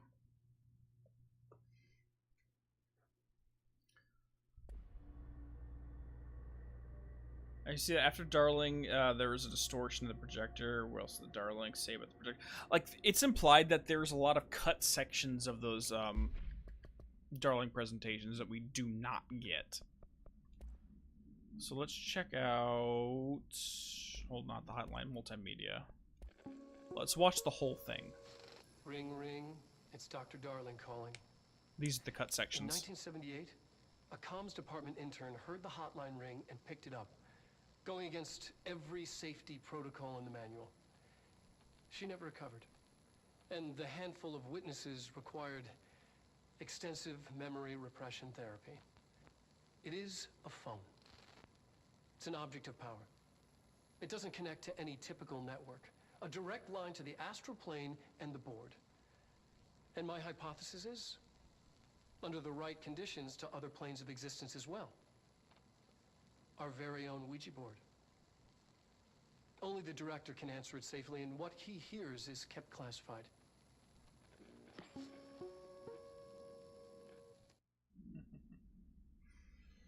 Now, there's some parts of that hotline where if you know the plot of the Foundation, you question it a little bit. But we'll talk about that later. There's so much this game I can't talk about until we get later in the story. And this is entirely for those who are completely blind to the plot. Alright, next up is the hotline case file. Okay, objects should be inaccessible for use except for the director. As Darling just mentioned, if anyone but the director answers the call, they will literally either die or go insane. And it's only for anyone the board approves of is allowed to pick up the phone. Alright, object is a 1960s era red Bakelite telephone. The rotary dial has been replaced with a black knob of unknown purpose. The phone weighs X amount of pounds. Now, I think I already know what the black knob is for, so if we're talking about a phone that dials into other dimensions of reality, rather than calling a, let's say, 19623333496 for the phone, you're literally tuning the dial. It's like a radio dial. So you're twisting the dial to reach a specific frequency that you want to get to, and then you answer the phone to call to that frequency of reality. If each frequency is a different dimension or threshold, so to speak. So one may be the dark place threshold. Well, that vibrates at its own frequency. One may be the mold threshold. Okay, that's this over here. One may be XYZ. A different part of reality vibrates at a different one, so you can tune into it. That's my opinion about the black knob. The object allows the director to communicate with the board. If used by anyone other than the director, the object will cause lethal auditory damage, brain damage, something along that nature. And it is currently bound to Director Trench. Well, not accurate anymore. It's currently bound to us now. The object spontaneously manifested in the director's office, placed on the desk. Director Northmore was the first known bureau director to use it. A battery of tests were run on the object, including a redacted and redacted, but its origin remains unknown. See, the thing is, the Val, it's like, I understand why they do it. Like, sometimes it's just to make us wonder about things that don't need to be wondered. There's no legitimate reason to redact them. But there's also times where it's redacted because it's legitimately classified. But there's also a third category where they redact it only because they don't want certain ideas to be out there in the collective mindset. So, just like they're talking about in the Urban Legends document, let's see if we can find it. Urban Legends. So they had a TV show called Night Springs that they would use to artificially input ideas into the collective consciousness of the viewers of that TV show. And they did this for the express purpose to examine how that would affect the outcomes of AWEs and other folklore and urban legends that would sprout from a TV show. So if they needed to redact things for their own staff so that the same thing would not happen. Because they acknowledge in this setting that collective unconscious can affect reality, so they don't want to affect reality by having their documents say certain things, so to speak. Alright, so we got a lot. This is like the biggest bulk collectible section of the entire game is literally right here. So let's go through them.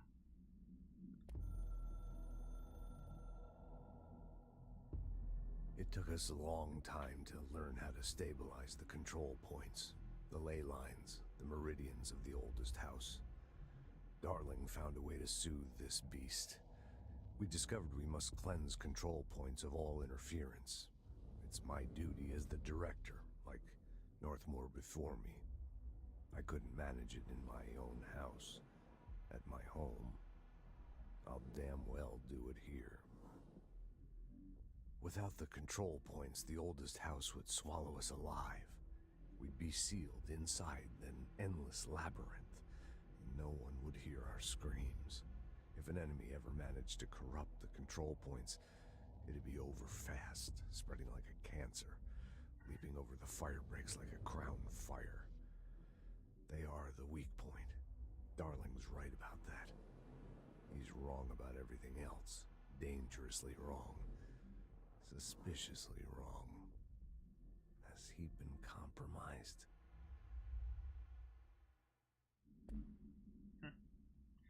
So there's going to be some references there to House of Leaves, talking about being lost in an endless labyrinth that's right at the House of Leaves. So the control point would be a way to counteract that. He's also paranoid of Darling himself. Next one. The Ocean View Motel and Casino is a familiar friend to me. I stayed in countless motels like it while investigating AWEs across the country, back in my field agent days. Those roadside motels all bleed together like a dream. Same and not the same. Anywhere and nowhere.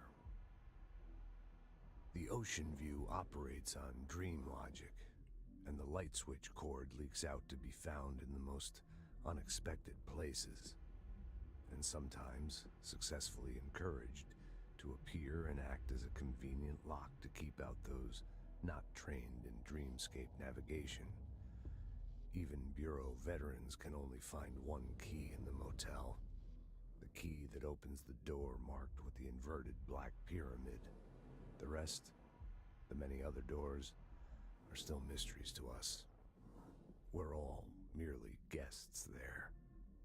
Even the board.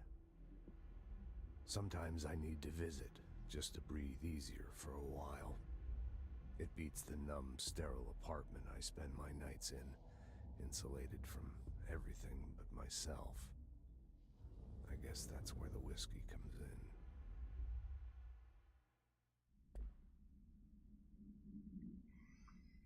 Yep. Trench definitely became a loner at a certain point, resorting to alcohol to keep him, I don't want to say sane, but help him cope. Now, there's going to be a lot of comparisons between Max Payne and Director Trench, not just because the voice actor, McCaffrey, is the same VA for both Max Payne and Director Trench, but their storylines and backstories are relatively similar intentionally because the voice actor's the same, which is a very Remedy thing to do. To answer your question, Drago Fox, the reason it's the director only is because the board only wants to speak to the director. So if anyone else answers the call, they're, one, will not appreciate it, and two, because they're not bound to it, don't have the ability to understand the voice of the board.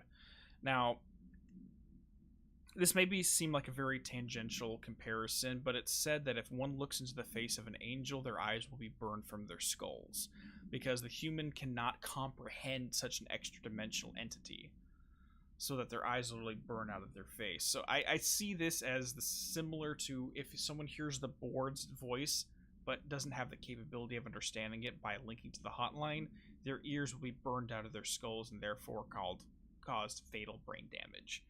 Like, it may seem like an odd comparison, but I think it's kind of relevant there.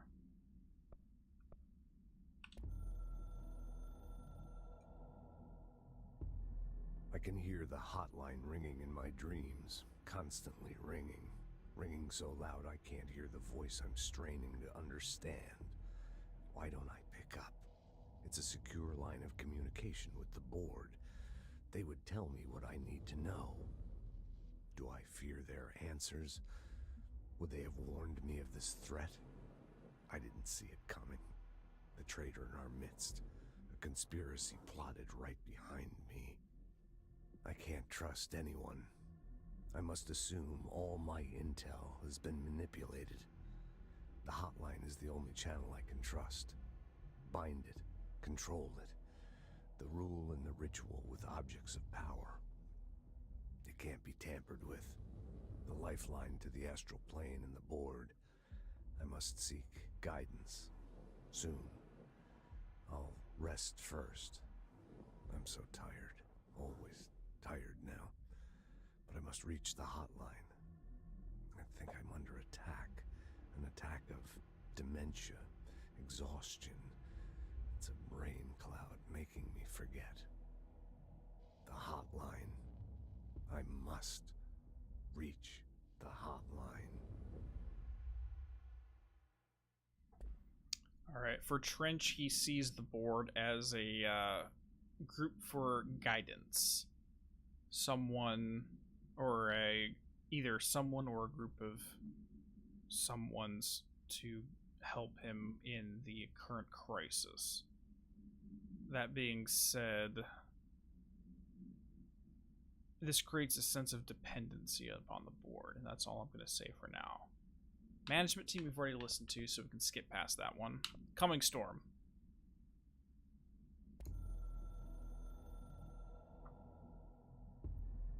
Something's coming. The whisper's growing louder. The worst winter storm in Bureau history. Thimble Vetter reference. For my sins. Our sins. This threat could destroy the Bureau. Everything I've built. Destroy me. A web spun, turning this place against me. I catch glimpses of it in the corner of my eye. It's just out of reach. Elusive. It's clever.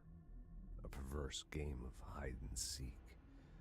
Is this part of an attack? Obfuscating the facts. Dimming my eyes. It's hard to tell. I need answers. I haven't heard back from Darling. I fear for my friend, my closest ally.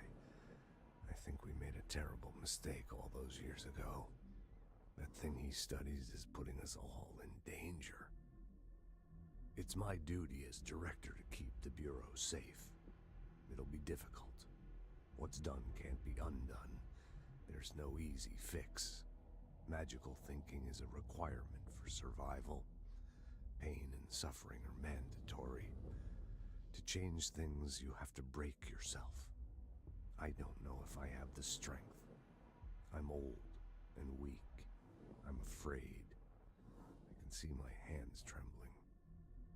I'm losing control.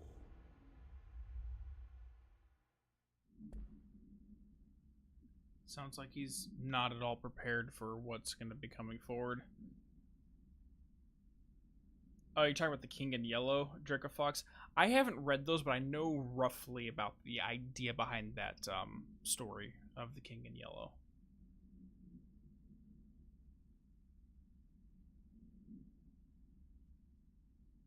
Really? That side quest is not there, Frost Gem? That's weird. I'll have to double check next time I play it on my PS4. Like, we're not gonna have access to play it on this version, but again, I do have recordings of it, so I'll be able to show it off for everyone who's never seen it. Okay, final one. I promise, we're almost done.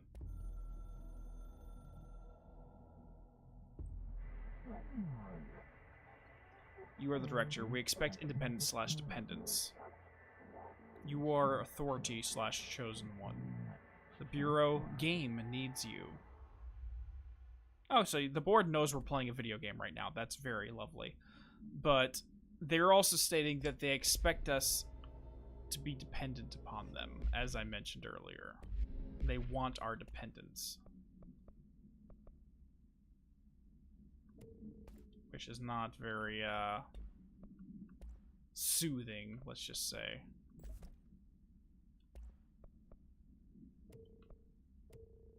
Let's just delete a few things. Nah, I don't need the health, don't need the health. Okay, let's go. Alright, let's get on out of here. Like I said, this is the biggest text dump for the entire game, is right after you get the hotline. Because basically it gets all of the trench hotlines that you got before this point and dumps them all on you at the exact same time.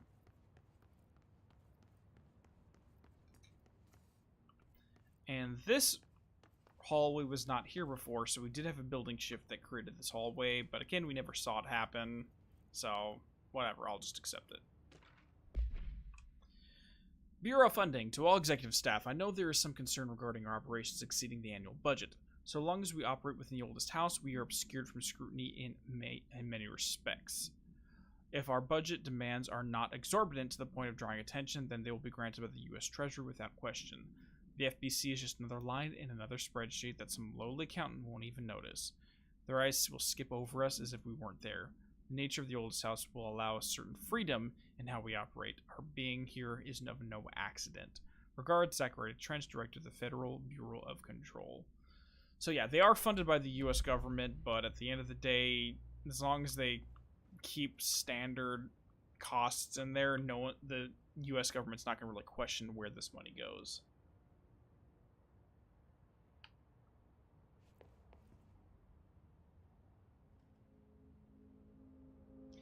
I doubt the FBC's ever going to get audited at this point. To be 100% frank, that'd be odd. Like, it'd be funny. So what do? Where's this money going? Dimensional research? What's that? Yeah, you're not qualified, and you don't have the security clearances to know what the hell we do? I don't know. Agent death notification. Okay. Mr. Potts, I regret to inform you that your son, Graham Potts, was killed in active duty this past week. While the details surrounding his death are classified, I am honored to tell you that he died in service of his country. You can be proud of his courage in the face of danger and his commitment to protecting our nation against her enemies. He will be remembered by his comrades and colleagues. I sincerely regret the pain this message will bring you. Take some solace in knowing that his sacrifice helped protect the country he loves so much. His efforts will be returned to you. His effects will be returned to you with all speed. You are sincerely Howard J. Murray, Deputy Chief of Communications. So, thing we got to keep in mind here is the approved terminology reminder. Again, in service of his or her country. Top here, in service of his country. Regret, pride, proud will be remembered. So all of the terminology approved here were used in this notification. Now, what this tells us is that Mr. Graham Potts was killed during the investigation of the Willow AWE in Alaska that had to do with the scissors. Just a quick connection there.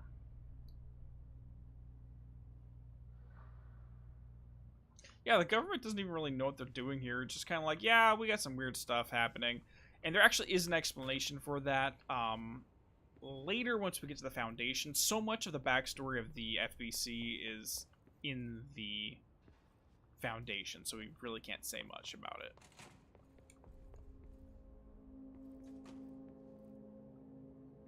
Alright, so we're back up here. Now, there is a few random documents that we can get before we go back and talk to Emily. Like this bad boy right here. Okay, Pure Utility. Boom. Alright, objects of power are unique in their capacity to grant certain individuals paranatural abilities. We call these individuals para-utilitarians. The potency of these abilities depend on the para-utilitarian. Using the redacted object of power as example, some para-utilitarians can achieve throw distance of... Okay, so the floppy disk object of power are, as an example, some para-utilitarians can achieve a throw distance of redacted, while others are only capable of as little as redacted. What exactly determines an individual's paranatural competence is unknown, but is largely believed to be some redacted, insert random Star Wars lore here, that something exists within the body, and that, like all muscles, can be exercised. To continue my analysis, I have officially requested access to the Northmore records, considering he is one of the most accomplished para-utilitarians the Bureau has ever seen. Dr. Darling is still considering this request.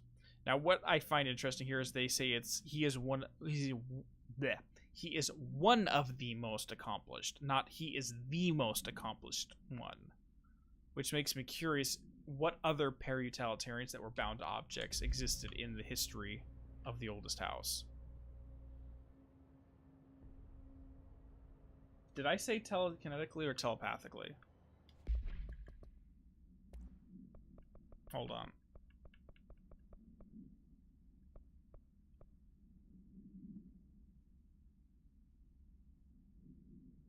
No, it just says to throw things, so telekinetically. I think I might have misspoke there. My bad.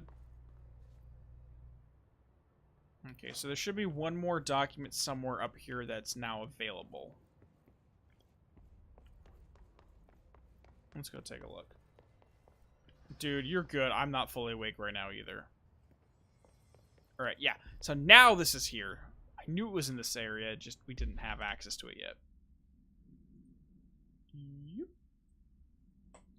Alright, Collective Unconscious. And this is written by Paula Brandt and Lorenz Dunn as well, so... I'm assuming that these are the two individuals that are downstairs, which we'll look at later. Based upon nothing, but they're always referred to together in these documents, and those two characters are always seen together in the game. So anyways, Collective Unconscious is defined as a form of unconscious that is shared in all human minds. From this arises unconscious knowledge linking us through our ancestral heritage. See Jung Report, page 12 through 34. If anyone's unaware, I talk about him a lot. Carl Jung is a real-world Swiss psychologist that you can do a lot of research on. He is very instrumental in a lot of concepts, specifically like the shadow archetype, the syzygy of the anima, the animus. I personally own a copy of his red book as well as all of the black books that he wrote, so he's an interesting fella and I would recommend checking him out. Anyways, through this collective unconscious, we knowingly attribute a series of images and archetypes to all elements in our lives. These archetypes are never fixed, but shift and change in tandem with our species and culture.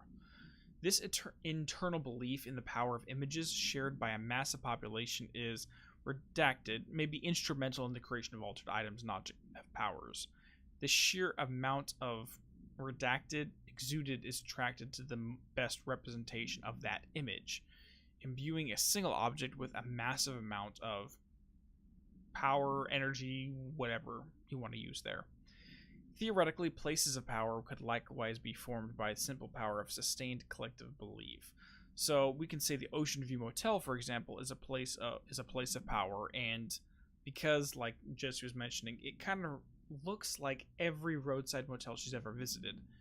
It's that image in our collective unconscious of that roadside motel creates a paranatural place, this place of power that has that same image but has other benefits. Because let's be honest, if the Ocean View has doors leading to other places, it's kind of like a going-between place between areas in the collective multiverse reality sense. Well, a roadside motel, it's not a place you live in, it's just a place you pass through. Like, you're on a trip, you're trying to drive from California over to frickin' Illinois, you gotta stop through a couple of roadside motels. They're passing through places, so the concept that the way we treat them in real life is manifest in how the Ocean View Motel ends up portraying itself in as a link, a switchboard between all reality. Sorry, that was a little bit of a rant there. We're almost done with the stream, though. We've been on for a long time. Yeah. It's like, I didn't realize it would take... We're almost done with section 2. I could literally speed run up to this point in a half an hour. And we're almost 4 hours in, and we're still in this section, but... kind of like the mirror trick. Kind of similar. But, okay. We have one more... We just need to go talk to Emily, and we have one more document, and then we are done with the stream for today, and we will do the next stream on Friday. Jesse, did you get the hotline? I mean, how is it out there? The comms, the hiss? Sorry, you made it. I did. I'm glad. Thank you. Emily, let's talk. Of course. Whoop. Let's grab this first. Initial impressions. Boom. All right, analysis of his threat, part 1, written by Emily Pope. So she's been working on a situation report for the Hiss. All right, initial encounters with the entity known as the Hiss have revealed various behavioral facts. Most notably, the Hiss is able to invade or corrupt control points, altered items, and even humans, radically changing their behavior. Curiously, any person wearing one of the wearable HRA devices that Dr. Darling has been distributing over the past weeks were not affected by this corruption. The only known exception to this fact is the new director, Jesse Faden, who possesses an inherent immunity to the hiss. This could indicate that she has already been corrupted, but her behavior is so in contrast to that of the hiss, I have dismissed the theory. My final observation comes from Miss Faden herself. She's able to cleanse material and organisms of the hiss corruption. We tested this ability on the hiss corrupted entity, but unfortunately the process seems to kill the host.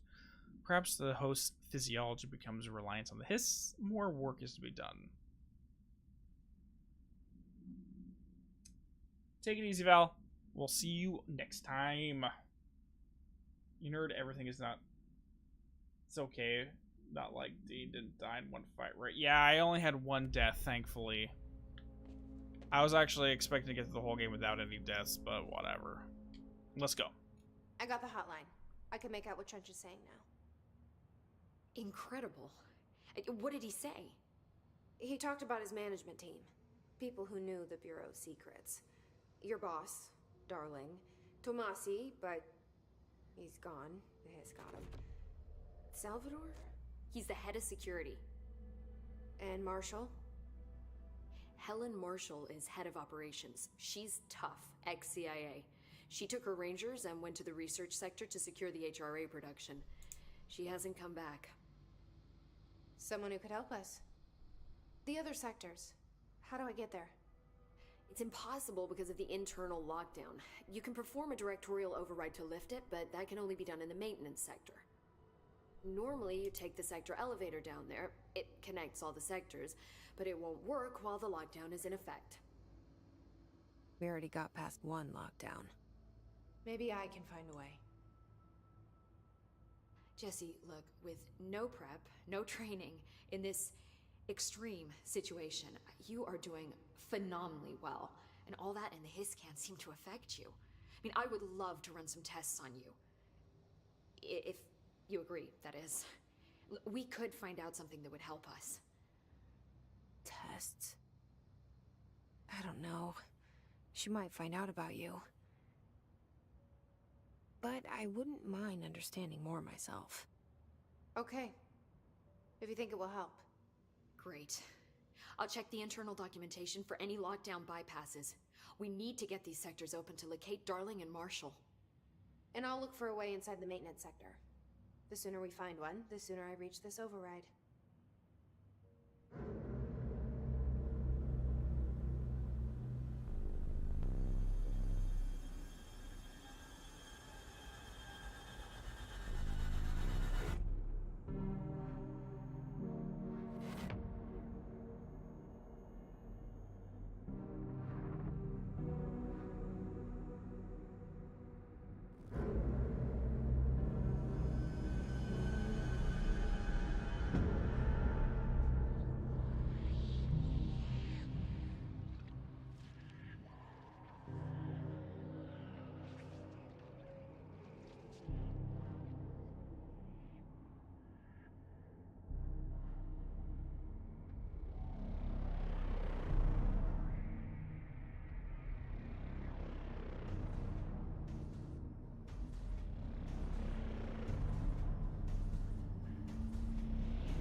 Boom.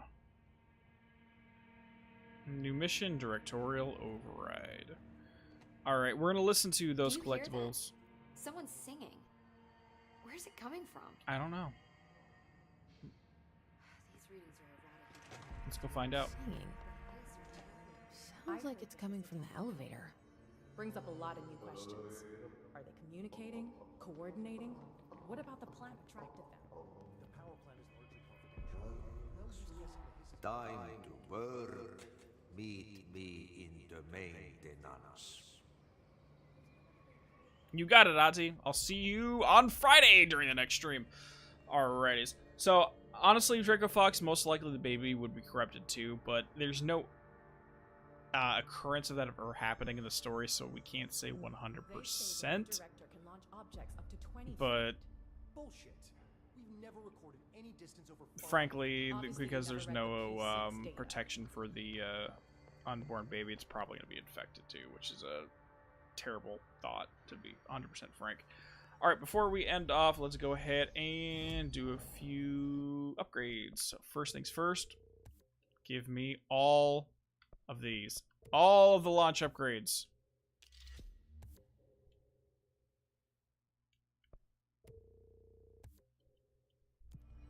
All right. Let's go ahead and get the shatter. Perfect. So now we have a shotgun ability. And countermeasures. Let me see. Executive sector. Service within the shatter mode. Yep, let's grab that one. Rangers and demolitions. Perfect. Sorry, we're just doing random crap right now. Projectiles fired +2.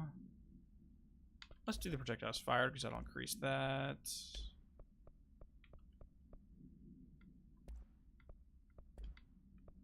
Alright, we're good. Alright, we're going to look at the collectibles in the next episode before we do anything past that. 50% chance the baby might adapt to it. Their minds is still developing. I don't know, to be 100% honest. Like, again, there's no occurrence of this ever happening, Fox, in the game, so I can't say one way or another. You play this game on the PS4 and it had some problems. Oh, 100%. I have this on a PS4 Pro, and it I wouldn't say it glitches, but it lags so freaking bad. Like, every time you go from a pause menu out here, there's just so many issues with it. Like, it feels like it wasn't... Like, it's a badly optimized game to begin with, but you need next-gen consoles, unfortunately, to be able to run it properly. But anyways, those two, before we head off, hold on. I did want to point one thing out before we head out. So Paula Bront and Lorenzo Dunn. I think those two individuals are this lady right here and this dude right here. She's trying to get us killed. Based upon nothing other than those two are always hanging out and their documents are always written together. Oh, whatever. Anyways, guys.